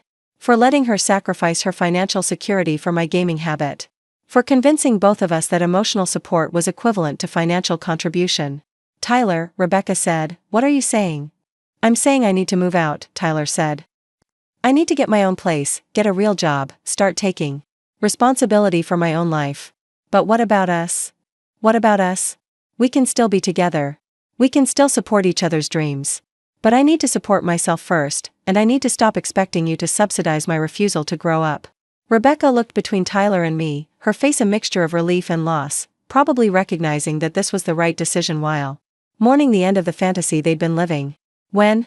She asked quietly. As soon as possible, Tyler said. I'll start looking for jobs tomorrow, apartments too. I'll be out by the end of the week. That's fast. It's 4 months too slow, Tyler said. I should have done this the first time. You had to ask your mother for money to cover expenses that should have been my responsibility. He looked around the apartment, probably seeing it clearly for the first time, seeing the damage and neglect that had accumulated during his residence. "I'll pay to have the floors refinished," he said. "And the walls repainted. It's my fault they're damaged." "Tyler, you don't have to do that." "Yes, I do. I need to take responsibility for the damage I've caused, both to the apartment and to your finances." "With what money?" "With the money I'm going to earn at whatever job I can get as quickly as possible. Even if it's minimum wage, even if it's not my dream job, even if it means I can only stream as a hobby on weekends." He sat back down next to Rebecca, taking her hands in his for the first time since I'd arrived, and I could see something different in his posture, something that looked like maturity beginning to emerge. "I love you," he said to her. "But I've been loving you in a selfish way, in a way that put all the burden on you while I chased dreams that might never come true. That's not love, that's exploitation. I don't want you to give up everything." "I'm not giving up everything. I'm giving up the right to expect someone else to pay for my choices. I'm giving up the right to live consequence-free while you deal with all the practical realities of adult life. What if we can make this work? What if I budget better, cut expenses?" "Rebecca," Tyler said gently, "you shouldn't have to cut expenses to support my gaming habit. You should be able to afford groceries without worrying about energy drink costs. You should be able to pay rent without asking your mother for help. But what if your streaming really does take off someday? Then someday I'll be able to afford my own place and my own expenses. But until that day, I need to be a grown-up who takes care of himself." Rebecca nodded slowly, tears still streaming down her face, but I could see something like relief beginning to replace the panic in her expression. "I'm scared," she admitted. "Of what?" "Of being alone. Of not having you here." "You won't be alone. You'll have yourself, which is something you've been neglecting while you took care of me. You'll have your friends, your family, your own life that doesn't revolve around supporting someone else's dreams." Tyler looked at me again, and I could see him struggling with something he needed to say. "Mrs. Crawford," he said formally, "I'm sorry for the way I've treated your daughter. I'm sorry for the way I've treated you. I'm sorry for being the kind of man who thought emotional support was equivalent to financial partnership." "I appreciate that," I said. "I'm going to do better," he said. "Not just for Rebecca, but for myself. I'm going to become the kind of person who deserves the love and support she's been giving me. That's all anyone can ask," I said. He turned back to Rebecca, and I could see the conversation that was happening between them without words, the mutual recognition that this was the end of one phase of their relationship and potentially the beginning of a healthier one. "I'll start packing tonight," Tyler said. "I'll call some friends, see if someone has a couch I can crash on while I look for work in my own place." "You don't have to leave tonight." "I do, actually. I need to start taking responsibility for my own housing immediately. I need to stop depending on your generosity for basic necessities like a place to sleep." "Tyler." "It's okay, Rebecca. This is the right thing to do. For both of us." He stood up and headed toward the guest room, probably to begin the process of dismantling the gaming setup that had been more important than basic courtesy to his girlfriend's visiting mother. Rebecca sat on the couch, crying quietly, and I moved to sit beside her, offering the kind of comfort that only a mother could provide. "I'm proud of you," I said quietly. "For what? For letting my relationship fall apart? For having a relationship with someone who's capable of recognizing when he's wrong and willing to do something about it. That's actually pretty rare." "Is it?" "Very rare. Most people double down when they're confronted with their mistakes. Tyler just demonstrated that he's capable of growth and change. That's someone worth keeping in your life, just maybe not someone worth financially supporting while he figures himself out. I'm going to miss him." "I'm sure you will. But you're also going to rediscover what it feels like to live within your means, to make decisions based on what you want rather than what someone else needs. I don't even remember what I want anymore." "You'll remember. It might take some time, but you'll remember what it feels like to have goals that don't involve sacrificing everything for someone else's dreams."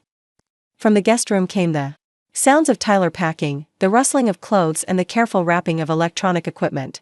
He was apparently serious about leaving as quickly as possible, serious about starting the process of taking responsibility for his own life.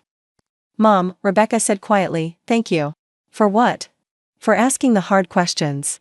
For making me see what I'd been avoiding seeing." "You would have figured it out eventually." "Would I? Or would I have just kept making excuses, kept asking you for emergency money, kept telling myself that love was enough to solve financial problems?" "I don't know," I said honestly.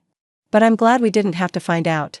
We sat in comfortable silence for a while, listening to Tyler's packing, listening to the sound of a gaming setup being disassembled, listening to the beginning of a more honest relationship between two people who had finally stopped pretending that love could exist without respect, without contribution, without mutual support. By midnight, Tyler had packed everything he owned and called a friend who agreed to let him sleep on a couch across town. He loaded his gaming equipment and clothes into Rebecca's car, and she drove him to his temporary housing, probably there. First real conversation as equals happening during that drive. When she came back an hour later, she found me sitting in the guest room, looking around at the space that had been completely transformed by Tyler's departure. The room was empty now except for the original furniture, the floors clearly visible. For the first time in months, the damage to the walls obvious without gaming equipment to hide it. "It looks so different," Rebecca said from the doorway. "It looks like a guest room again," I said. "Like a place where visiting mothers could sleep instead of couches." She laughed, a real laugh for the first time since I'd arrived, and came to sit beside me on the bed. "I'm sorry I made you sleep on the couch," she said. "I'm sorry I put Tyler's gaming setup ahead of your comfort. You were trying to keep everyone happy. I was trying to avoid making difficult decisions. There's a difference." "Yes, there is. But now you know the difference, and that's what matters." "What happens next?" she asked. "Next, you figure out what you want your life to look like when you're not supporting someone else's dreams. Next, you rediscover who you are when you're not worried about money all the time. Next, you decide whether Tyler has earned the right to be part of that life, and if so, how. Do you think he'll get his act together? I think he took the first step tonight. Whether he takes the second step and the third step and all the steps after that, that's up to him. And if he doesn't? Then you'll know who he really is. And you can make decisions based on reality instead of potential." "I love him," she said. "I know you do. But love without respect and contribution isn't sustainable. Tyler is learning that, and now you know it too." She nodded, leaning against my shoulder the way she used to when she was little and needed comfort after a difficult day. "Mom," she said, "I'm really glad you came to visit. Even though it turned your life upside down? Especially because it turned my life upside down. I needed someone to shake me awake, to make me see what I'd been avoiding seeing. You would have figured it out eventually. Maybe. But this was better. This way, Tyler had the chance to do the right thing. Instead of me just kicking him out or letting resentment build until we hated each other. He's a good man who was making bad choices," I said. "Those are fixable problems." "Do you really think so?" "I think anyone who can recognize their mistakes and commit to changing them has a chance at becoming the person they want to be. Whether Tyler becomes that person remains to be seen. And me? Do I have a chance at becoming the person I want to be?" "You already are the person you want to be," I said. "You just forgot for a while because you were so busy taking care of someone else. But now you have the chance to remember." We sat in that empty guest room, mother and daughter, talking about the future for the first time in months without the conversation being filtered through Tyler's needs or dominated by financial stress. And for the first time since I'd arrived, I felt like I was talking to the Rebecca I'd raised, the strong, independent woman who had gotten lost somewhere along the way but was finally ready to find herself again. The morning after Tyler moved out, I woke up in the guest room for the first time since arriving in Seattle. The silence was extraordinary, not just the absence of gaming sounds but the deeper quiet that comes when tension leaves a space. Rebecca had insisted I take the proper bed, and lying there in the early dawn light, I could see the full extent of the damage Tyler's gaming setup had caused to the room I'd so carefully designed and furnished. The hardwood floors bore deep scratches where his gaming chair had been dragged across them repeatedly. Dark stains marked the walls where energy drinks had been spilled and never properly cleaned. The electrical outlets showed scorch marks from overloaded power strips, and the baseboards had gouges where equipment had been carelessly moved. Looking at the destruction, I felt a familiar mixture of anger and sadness, not just for the monetary cost of repairs but for what the damage represented about the kind of person my daughter had been trying to love. Rebecca appeared in the doorway. Around 7 a.m., already dressed for work but moving more slowly than usual, like someone adjusting to the absence of familiar chaos. "How did you sleep?" she asked, though her own face showed she'd probably spent most of the night processing everything that had happened. "Much better," I said honestly. "Though I suspect you didn't sleep much." "Not really. It's weird how quiet the apartment is without Tyler's setup running all night." "Is that a good weird or a bad weird?" She considered this for a moment, standing in the doorway of the room that had been her guest room until 4 months ago, probably seeing it clearly for the first time since Tyler had claimed it. "I think it's a good weird," she said finally. I'd forgotten what silence sounded like. I got up and walked around the room, taking more detailed photographs of the damage with my phone while Rebecca watched. She didn't ask why I was documenting everything, probably assuming I was just being thorough about assessing what needed to be repaired. "This is going to be expensive to fix," she said quietly, running her fingers along one of the deeper scratches in the floor. Tyler said he'd pay for the repairs. With what money? He doesn't have a job yet. Then he'll have to get one quickly. And start making payments. Responsibility means following through on commitments, even when it's inconvenient. Rebecca nodded, probably thinking about all the commitments Tyler had made over the past 4 months and how few of them he'd actually kept. The promise to contribute to expenses once his streaming took off. The promise to be more mindful of noise levels after the first neighbor complaint. The promise to help with household chores that had somehow never materialized into actual assistance. "Mom," she said hesitantly, "can I ask you something?" "Of course. How did you know? How did you see what I couldn't see about Tyler?" I set down my phone and gave her my full attention, recognizing this as one of those conversations that could shape how she approached relationships for the rest of her life. "Experience," I said simply. "I've been in real estate for over 20 years, and I've learned to spot people who make promises they can't keep, people who want all the benefits without any of the responsibilities. But this wasn't business. This was love. Love doesn't exempt people from basic standards of behavior. If anything, love should inspire people to be more responsible, more considerate, more committed to contributing rather than just consuming." I thought I was being supportive. "You were being supportive. The question is whether Tyler was worthy of that support, and whether your support was helping him grow or helping him avoid growing up." She sat down on the edge of the bed, still processing the magnitude of the changes that had happened in the span of a single evening. "I'm scared," she admitted. "Of what?" "Of being alone. Of making the wrong decisions. Of Tyler not being able to change and losing him completely." "Those are all reasonable fears," I said. "But let me ask you this, what scares you more, being alone or being with someone who doesn't contribute to your life in meaningful ways?" "I don't know. Think about the past 4 months.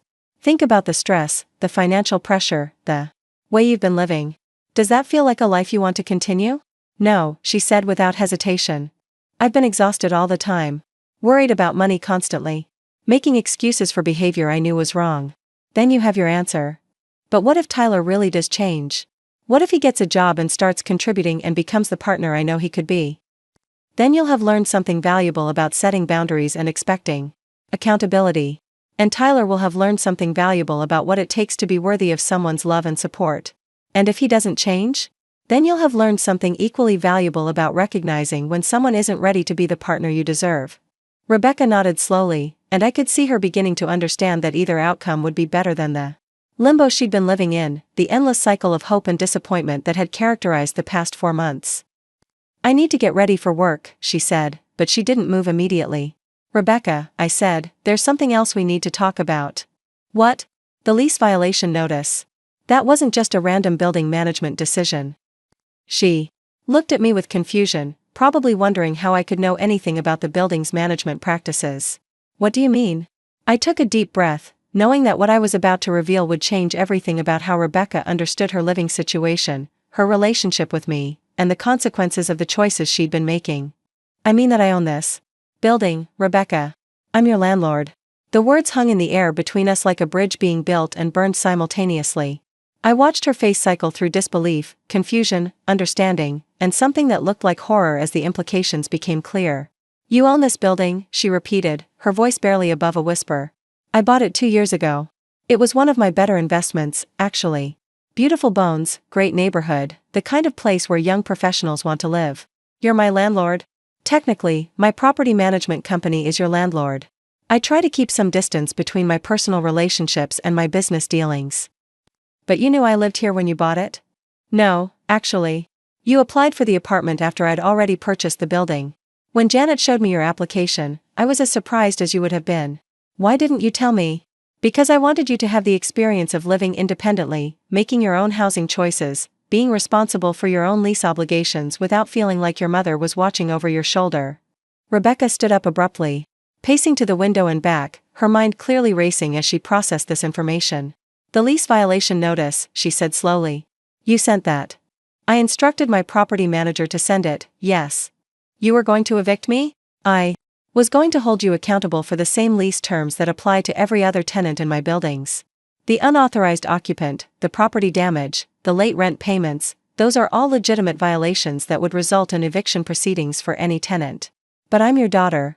Which is exactly why you should be held to the same standards as everyone else. Maybe even higher standards." She stared at me with an expression I couldn't quite read, somewhere between betrayal and understanding. How long have you known about Tyler living here? I've suspected for months.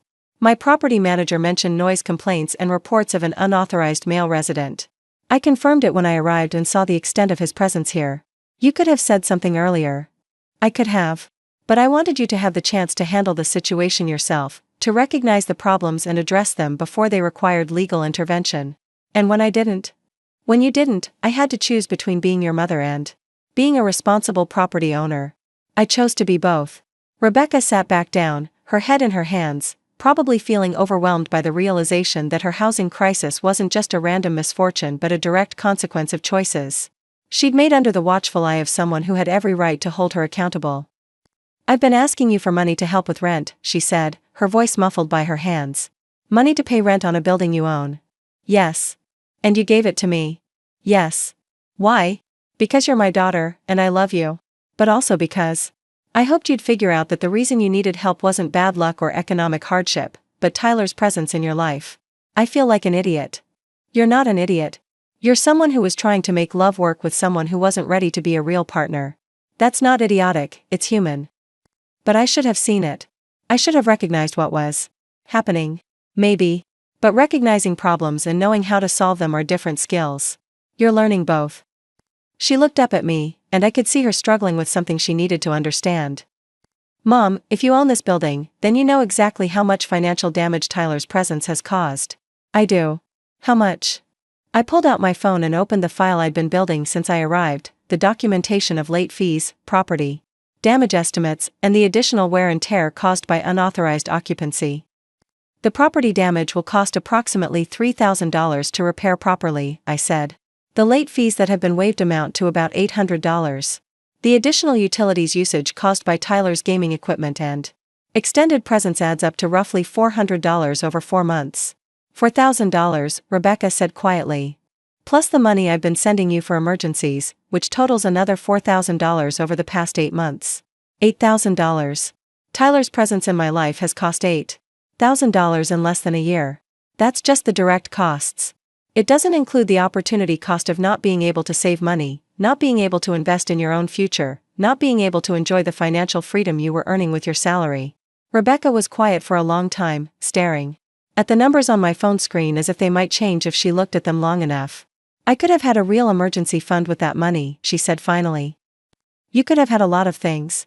I could have taken that vacation to Europe I've been putting off. Yes. I could have started saving for a house down payment. Yes. Instead, I spent $8,000 supporting someone who couldn't be bothered to get a job or treat my visiting mother with basic courtesy. You spent $8,000 learning what kind of man Tyler really was, and what kind of woman you want to be. That's expensive education, but it's not worthless. Is it worth $8,000? That depends on what you do with what you've learned. She stood up again, walking to the window that overlooked the courtyard of the building I owned, the building where she'd been struggling to pay rent while I sent her money to cover the shortfall created by her freeloading boyfriend. What happens now? She asked. Now you decide what you want your life to look like going forward. Do you want to stay in this apartment, which you can easily afford on your own? Do you want to move somewhere else, start fresh? Do you want to give Tyler a chance to prove he can change, or do you want to focus on rebuilding your own financial stability? What about the lease violation notice? If Tyler is gone and the property damage gets repaired, then the violations have been remedied. The notice becomes a piece of paper documenting a problem that was identified and solved. And if Tyler doesn't follow through on paying for the repairs? Then he'll learn what consequences look like when promises aren't kept. How? Small claims court, if necessary. Garnished wages once he starts earning them. A lesson in what happens when you damage other people's property and refuse to take responsibility. Rebecca nodded, probably beginning to understand that accountability was something Tyler had been avoiding but would no longer be able to escape. Mom, she said, I need to ask you something else. What? When you were married to Dad, did you ever support him financially? Your father and I both worked, both contributed to household expenses. When one of us was between jobs or had reduced income, the other one picked up more of the load temporarily. But it was always temporary, and it was always reciprocal. Tyler's situation was supposed to be temporary too. But it wasn't reciprocal, was it? When you needed financial help, Tyler didn't step up and get a job to reduce the pressure on you. He just let you handle it while he continued gaming. No, it wasn't reciprocal at all. That's the difference between a partnership and parasitism, Rebecca. Partners share burdens and responsibilities. Parasites just consume resources while the host does all the work. She winced at the word parasite, but she didn't argue with the characterization. I enabled him, she said. Yes, you did. But enabling someone is different from being malicious or stupid. You enabled him because you loved him and wanted him to succeed. The question is whether that love and support helped him become a better person or helped him avoid becoming one. It helped him avoid becoming one. And now he has the opportunity to become one, if he chooses to take it. And if he doesn't? Then you'll know who he really is, and you can make decisions based on that knowledge instead of on hope and potential. Rebecca's phone buzzed with a text message, and she glanced at it briefly before showing me the screen. It was from Tyler. Found a job interview for this afternoon. Wish me luck. He's moving fast, I observed. He always does when he's motivated. The question is whether he'll stay motivated once the immediate crisis passes. What do you think? I think last night scared him. I think he realized that his actions have real consequences for real people, and he doesn't like who that makes him. That's a good start. But it's just a start. The real test will be whether he can sustain that motivation when it means doing boring, difficult things like working a regular job and saving money to pay for property damage. Rebecca was learning to think like a woman who valued actions over words, results over promises, consistency over dramatic gestures. It was painful to watch her let go of romantic notions about love conquering all, but it was necessary for her to become the kind of person who could build a healthy relationship with someone worthy of her support. I need to go to work, she said, checking the time on her phone. Of course. Will you be home for dinner? I should be. Why? Because I thought we could celebrate. Celebrate what? Your freedom. Your financial recovery. Your willingness to choose yourself over someone who wasn't choosing you. She smiled, the first genuinely happy expression I'd seen from her since arriving in Seattle. That nice, she said. But let me pay for dinner this time. I want to see what it feels like to spend money on something I want instead of something Tyler needs. Deal. After Rebecca left for work, I spent the morning documenting the apartment more thoroughly, taking detailed photographs of every damaged surface, every stain, every mark that would need to be addressed before the space could be considered properly maintained. It was methodical work, the kind of property assessment I'd done hundreds of times over the years, but this time it felt personal in a way that went beyond the financial investment.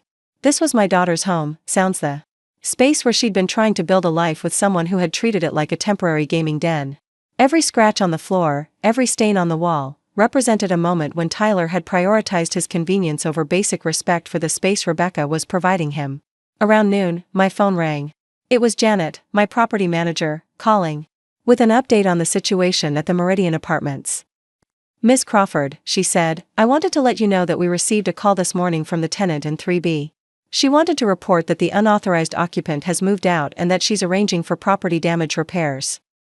That's good news. She also asked about the possibility of entering into a payment plan for the late fees that have been waived over the past few months. What did you tell her? I told her that would be possible, but that it would need to be approved by the property owner. Approve it. Standard terms, reasonable payments, full amount paid within 6 months. Of course. She seemed very relieved. I'm sure she was. Miss Crawford, if you don't mind me asking, this seems like an unusual level of personal attention for a single unit violation. Janet had been managing properties for me for 3 years and had handled dozens of lease violations, eviction proceedings, and tenant disputes. She was probably curious about why I was taking such direct involvement in what should have been a routine enforcement action. Let's just say I have a personal interest in seeing this situation resolved properly, I said. Understood. Is there anything else you need me to handle? Actually, yes. I want you to prepare a lease renewal offer for 3B. Standard terms, but I want to include a provision about unauthorized occupants that's very clear about the consequences of future violations. More specific than our standard language. Much more specific. I want it to be crystal clear that any unauthorized long-term occupancy will result in immediate eviction proceedings, no warnings, no second chances. I'll draft something and send it to you for approval. Thank you, Janet. After hanging up, I continued my documentation of the apartment, but my mind was on Rebecca and the choices she would need to make in the coming weeks and months. Tyler's departure was just the first step in what would need to be a complete reevaluation of how she approached relationships, money, and personal boundaries. The lease renewal with stronger language about unauthorized occupants wasn't just about protecting my property. It was about giving Rebecca a tool for setting clear boundaries in future relationships, a legal framework that would prevent her from gradually sliding into another arrangement where she carried all the financial responsibility while someone else pursued their dreams at her expense. Around 2 p.m., my phone buzzed with another text from Tyler. Got the job. Start Monday. We'll stop by this weekend to begin arrangements for repair payments. I showed the message to Rebecca when she called. During her lunch break. He sounds serious, she said. Actions will tell us more than words. I know. But it's encouraging that he's moving so quickly. It is encouraging. The question is whether he can sustain this energy once the novelty wears off and he's dealing with the daily reality of working to pay for his mistakes. What do you think will happen? I think Tyler is going to discover what most adults know, that taking responsibility for your actions is harder than making promises to do better. But it's the only way to become someone worthy of real respect. And if he can't handle it, then you'll have learned something important about his character, and you'll be in a much better position to make decisions about your future. I'm nervous about this weekend. Why? Because I don't know what our relationship looks like now. Before, I was the responsible one and he was the dreamer. Now we both have to be responsible, and I don't know if we'll still fit together. That's a very mature concern. Is it? It means you're thinking about compatibility beyond just emotional attraction. You're considering whether Tyler can become the kind of partner who contributes rather than just consumes. What if he can't? Then you'll be sad for a while, but you'll also be free to find someone who doesn't require you to sacrifice your financial security for their emotional support. I don't even know what that would look like. It would look like being with someone who wants to build a life with you, not just live in the life you've built for yourself. Rebecca was quiet for a moment, probably contemplating a future where her partner's goals aligned with her own instead of competing with them for resources and attention. Mom, she said finally, thank you for not just bailing me out. What do you mean? I mean, you could have just paid Tyler's expenses directly, covered his rent somewhere else, made the problem go away without him having to face any consequences. I could have. But that wouldn't have helped either of you learn anything important. It would have been easier. Easier isn't always better. Sometimes people need to experience the natural consequences of their choices in order to grow. Even when it's painful? Especially when it's painful. Pain is often what motivates people to change behaviors that aren't working. Tyler is definitely experiencing pain right now. Good. Pain means he's taking the situation seriously, means he understands that his choices have affected real people in real ways. I'm experiencing pain too. Also good. Pain means you're recognizing that the situation you were in wasn't sustainable, wasn't healthy, wasn't the kind of relationship you want to accept going forward. I feel like I've been sleepwalking for 4 months. You were trying to make something work that fundamentally wasn't working. That takes a lot of energy and requires a lot of denial. Now you can wake up and see the situation clearly. It's terrifying and relieving at the same time. That's exactly what clarity feels like when you've been living in confusion for a long time. When Rebecca came home from work that evening, she found me in the kitchen preparing dinner with groceries I'd bought myself, ingredients for a meal that didn't include any of Tyler's dietary preferences or restrictions. It smells amazing in here, she said, dropping her purse by the door and kicking off her heels with obvious relief. Chicken marsala, I said. With real mushrooms, not the canned ones Tyler preferred. I'd forgotten how much I love mushrooms.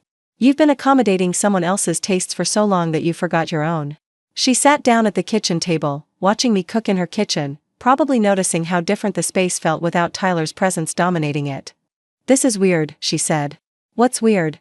Being able to cook what I want, eat what I want, make plans without considering Tyler's streaming schedule. Does it feel good or bad? It feels spacious. Like the apartment got bigger overnight. Relationships should make your life feel bigger, not smaller. Tyler made my life smaller without me realizing it. How? I stopped seeing friends because I couldn't afford to go out. I stopped pursuing hobbies because I didn't have money for supplies. I stopped making plans because I never knew what Tyler's tournament schedule would be. And now? Now I can do whatever I want with my free time and my disposable income. What do you want to do? I want to have dinner with my mom without worrying about whether there will be enough food for 3 people. I want to go to bed tonight without hearing gaming sounds through the wall. I want to wake up tomorrow and make plans based on what I want to do instead of what Tyler needs me to accommodate. Those are good wants. Are they selfish? They're healthy. There's a difference between being selfish and having a self to care for. Rebecca nodded, probably beginning to remember what it felt like to have preferences that mattered, opinions that counted, a life that belonged to her instead of being organized around someone else's demands. Tyler texted me, she said. About the job? About that, and about wanting to talk this weekend about our relationship. How do you feel about that? Nervous. Hopeful. Scared that he'll convince me to let him move back in before he's actually changed anything meaningful. What would convince you to let him move back in? I don't know. Maybe if he had been working for several months, if he had saved enough money to pay me back for all the expenses I covered, if he had demonstrated that he could support himself without my help. Those are reasonable standards. They feel impossible right now. They feel impossible because Tyler has never met them before. But impossible and unprecedented aren't the same thing. What if he gets frustrated and gives up? Then you'll know he wasn't serious about changing, and you'll be able to make decisions based on that knowledge. What if he succeeds but our relationship still doesn't work? Then you'll know that sometimes people can grow in different directions, and that's okay too. I'm not sure I'm ready for any of these conversations. You don't have to be ready. You just have to be honest about what you want and what you're willing to accept. What if I don't know what I want? Then you take time to figure it out. You don't have to make any permanent decisions about Tyler this weekend, or this month, or even this year. Really? Really? You can take all the time you need to see whether Tyler's changes are genuine and sustainable, whether they result in the kind of partnership you actually want. That feels like a lot of pressure. It's not pressure, it's freedom. The freedom to make choices based on evidence rather than hope, based on reality rather than potential. We ate dinner together, mother and daughter, in the quiet apartment. That had finally become peaceful. Rebecca told me about her work, her colleagues, her goals for her career, all the things that had been overshadowed by Tyler-related stress for the past 4 months. I listened to my daughter remember who she was when she wasn't worried about money or trying to keep someone else happy, and I felt proud of the woman she was becoming. After dinner, we settled in the living room with wine and continued talking. About the future, about the kind of life Rebecca wanted to build for herself, about the standards she wanted to set for any relationship going forward. I think I want to be single for a while, she said eventually. How long is a while? Long enough to remember what my own goals are. Long enough to build up my savings again. Long enough to feel confident that I can support myself without needing emergency help from my mother. Those are good goals. What if Tyler wants to get back together before I'm ready? Then he'll learn about waiting, about respecting someone else's timeline instead of expecting them to accommodate his. What if he doesn't want to wait? Then he'll learn that real love involves patience, and if he's not capable of patience, then he's not ready for real love. It's going to be hard. Yes, it is. But hard doesn't mean wrong. Sometimes the hardest things are the most important things. Did you know it would work out this way when you came to visit? I hoped it would work out with Tyler recognizing his mistakes and choosing to change. I'm proud of him for making that choice, even if it took a crisis to motivate it. Are you proud of me? I'm proud of you for being willing to see the truth about your situation, even when it was painful. I'm proud of you for choosing yourself when it would have been easier to keep making excuses. I almost didn't choose myself. But you did, in the end. That's what matters. What happens when you go back to Phoenix? You continue building the life you want, with or without Tyler. You make decisions based on what's good for you, not what's convenient for someone else. Will you keep helping me if I need it? I'll keep being your mother, which means I'll help you when you truly need help, but I won't enable you to make choices that aren't in your best interest. How will you know the difference? I'll ask questions. I'll expect honesty. I'll trust you to tell me the truth about your situation instead of just the version that makes you feel better. That sounds fair. It sounds like the kind of relationship adults have with each other, based on mutual respect and honest communication. I want that kind of relationship with you. You have it, starting now. We sat in comfortable silence for a while, both of us processing the magnitude of the changes that had happened in just a few days. Rebecca had reclaimed her apartment, her financial freedom, and her sense of self. Tyler had been forced to confront the reality of his choices and take responsibility for changing them. And I had learned that sometimes the best way to help someone you love is to hold them accountable for the choices they make, even when it's painful for everyone involved. Mom, Rebecca said as we prepared to go to bed, I'm really glad you came to visit. Even though it turned your life upside down? Especially because it turned my life upside down. I needed someone to shake me awake, to help me see what I'd been refusing to see. You would have figured it out eventually. Maybe. But this was better.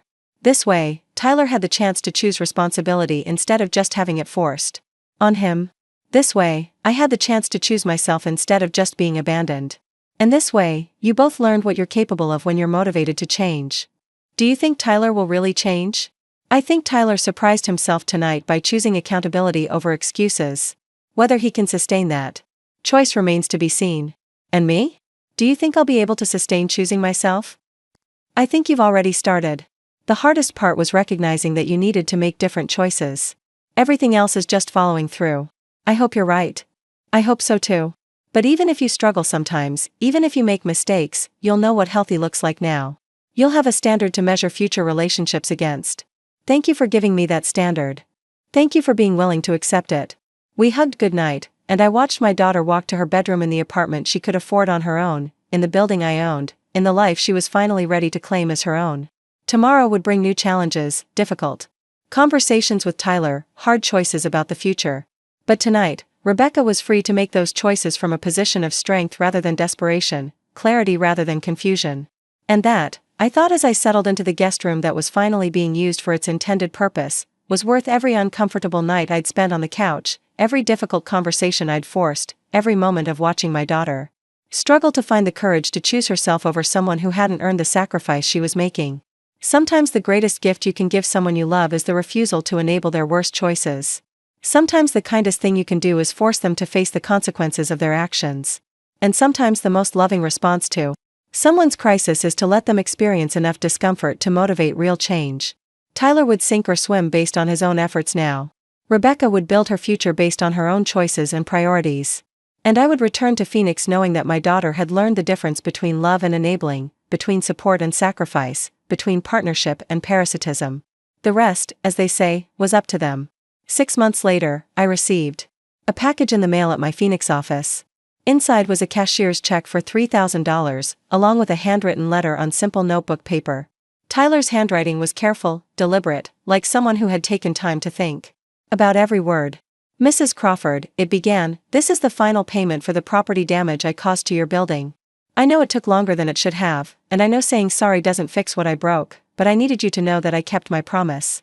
I've been working construction for 6 months now, saving every extra dollar to pay this debt. It taught me what real work feels like, what earning money actually means when you have to show up every day whether you feel like it or not. The letter continued for 2 pages, detailing Tyler's transformation from aspiring gamer to responsible adult. He'd kept the construction job even after discovering he was good at it, even after his supervisor offered him additional training that could lead to better pay. He'd moved into a studio apartment that he could afford on his own. He'd sold most of his gaming equipment to help cover the repair costs more quickly. Rebecca and I have been talking, he wrote. Not about getting back together, but about becoming friends who respect each other. She's doing amazing on her own. She bought a car without asking anyone for help. She's taking photography classes because she always wanted to learn but never had the money before. She seems happier than I ever saw her when we were together, and that tells me everything I need to know about what kind of boyfriend I was. The most striking part of the letter was his reflection on accountability. I used to think that loving someone meant they should support your dreams no matter what. Now I understand that loving someone means making sure your dreams don't become their burden. Real love makes both people stronger, not just one person comfortable while the other person struggles. He ended with gratitude rather than requests. Thank you for teaching me that actions have consequences, even when the people who love you try to protect you from them. Thank you for showing me what it looks like when someone holds you accountable because they believe you can do better, not because they want to punish you. I'm a better man now because you refused to let me stay a boy. I called Rebecca that evening to tell her about the payment and the letter. Her voice was bright, energetic in a way I hadn't heard since she was in college and excited about her future. He's really changed, she said. Not just the job and the money, but his whole attitude about responsibility. When we have coffee now, he talks about his work projects, his goals for learning new skills, his plans for saving money. It's like he discovered who he actually is when he's not hiding behind excuses. How do you feel about that? Proud of him. And grateful that we both learned these lessons before it was too late to recover from them. Any regrets about ending the relationship? None. We're better as friends who respect each other than we ever were as partners where I was carrying all the weight. And now I know what to look for in future relationships. Which is someone who adds to my life instead of subtracting from it. Someone who wants to build something with me, not just live in what I've built for myself. Rebecca had indeed transformed her life in Tyler's absence. She'd paid off the credit card debt that had accumulated during his residency. She'd built up a real emergency fund. She'd started pursuing interests that had been abandoned when all her spare money went to supporting Tyler's lifestyle. Most importantly, she'd learned to value her own goals and preferences instead of automatically deferring to someone else's needs.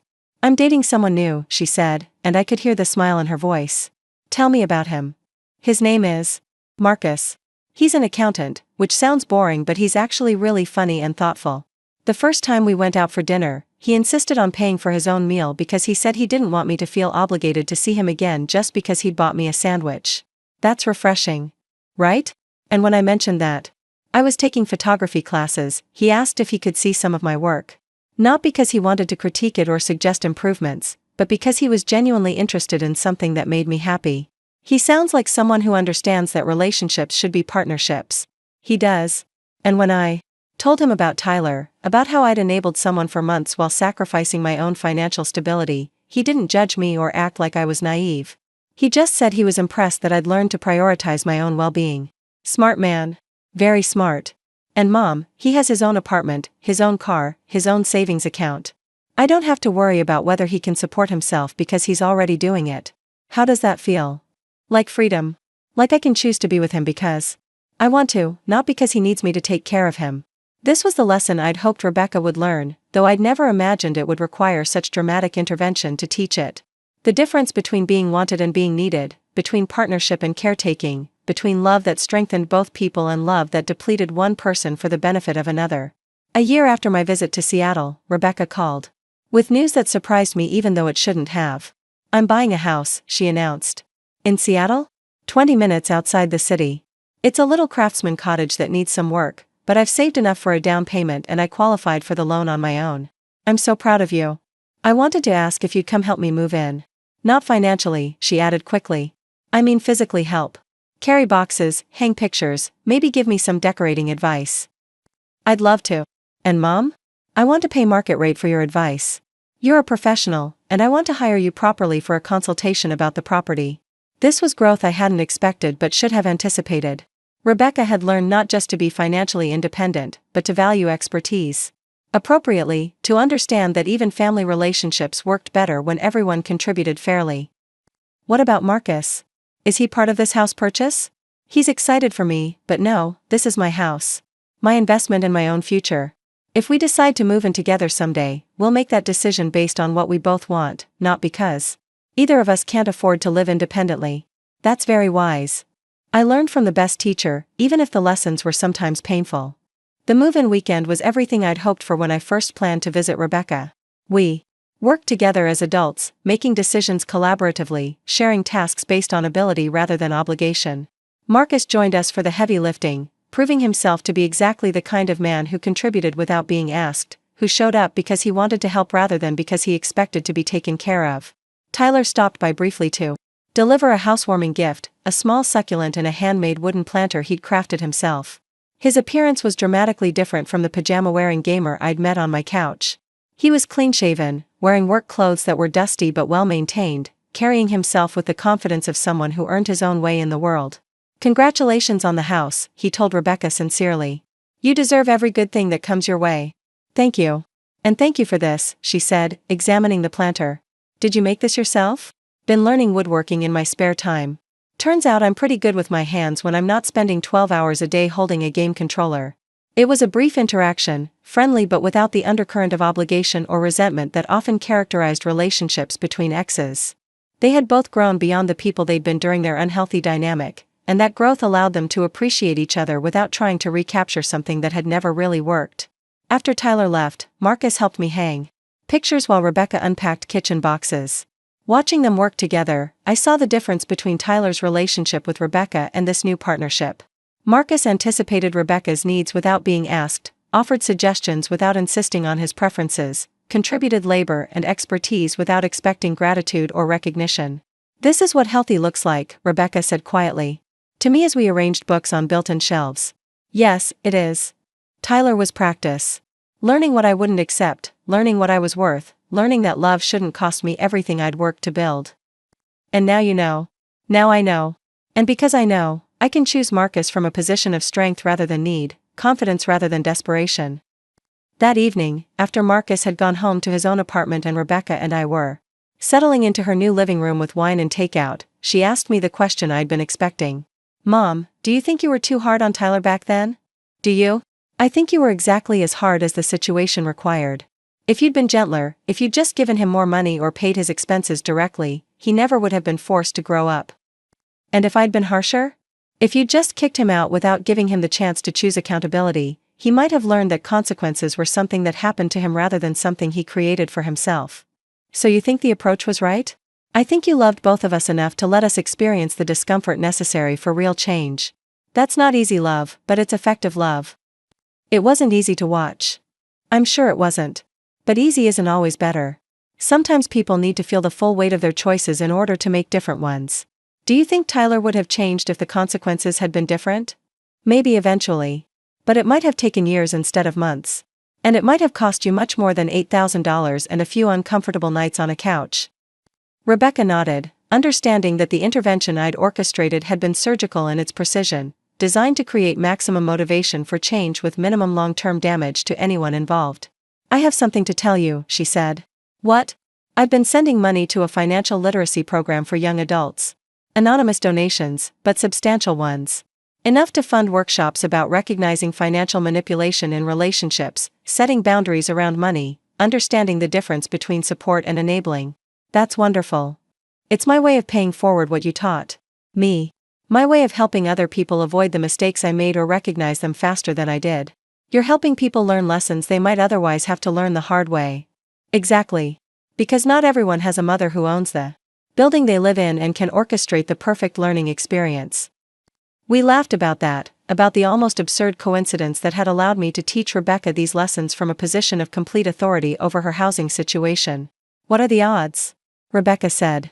That I would choose to live in a building my mother owned, that I would bring Tyler into that space, that you would witness the whole situation firsthand? Maybe it wasn't coincidence, I said. Maybe it was opportunity. The universe giving us a chance to address problems that needed addressing, to teach lessons that needed teaching. Do you really believe that?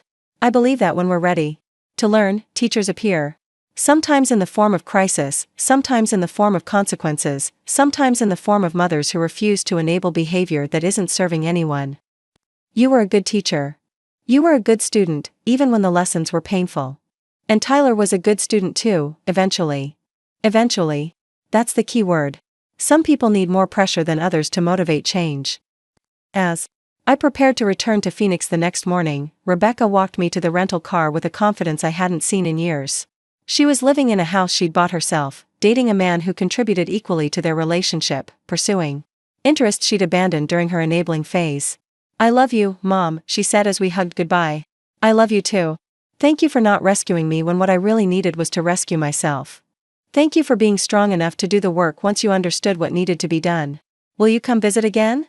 Of course. But next time, I'll be sleeping in a real guest room, and I won't have to document property damage caused by unauthorized occupants. Next time, you'll be visiting your daughter who knows the difference between love and exploitation, partnership and parasitism. That's all I ever wanted for you. Driving to the airport, I reflected on the year that had passed since my uncomfortable visit to Seattle. Rebecca had learned to value herself appropriately, to expect reciprocity in relationships, to distinguish between supporting someone's dreams and subsidizing their refusal to grow up. Tyler had learned that accountability was the price of respect, that real love required contribution rather than just consumption. And I had learned that sometimes the most loving thing you can do for someone is refuse to protect them from the consequences of their choices. The story could have ended differently. Tyler could have refused to change, could have blamed Rebecca and me for his problems, could have continued the cycle of taking without giving. Rebecca could have chosen to continue enabling him, could have resented my intervention, could have learned nothing from the crisis except that her mother was controlling and judgmental. But they had both chosen growth over comfort, accountability over excuses, reality over fantasy. They had both discovered who they could become when they stopped hiding behind the roles that weren't serving them. As my plane lifted off from Seattle, I looked down at the city where my daughter was building a life based on mutual respect and shared responsibility. Tyler was somewhere down there too, working construction and learning woodworking, dating someone new who appreciated his transformation without having lived through his previous dysfunction. Both of them were better people than they had been a year ago, not because I had rescued them from their problems, but because I had refused to rescue them from the opportunity to solve those problems themselves. Sometimes the greatest gift you can give someone is the chance to prove they're capable of more than they've been showing. Sometimes the most effective way to help someone is to stop helping them in ways that prevent them from helping themselves. And sometimes, if you're very lucky, refusing to enable someone you love will motivate them to become someone worthy of the love you've been giving them all along. Up next, you've got 2 more standout stories right on your screen. If this one hit the mark, you won't want to pass these up. Just click and check them out.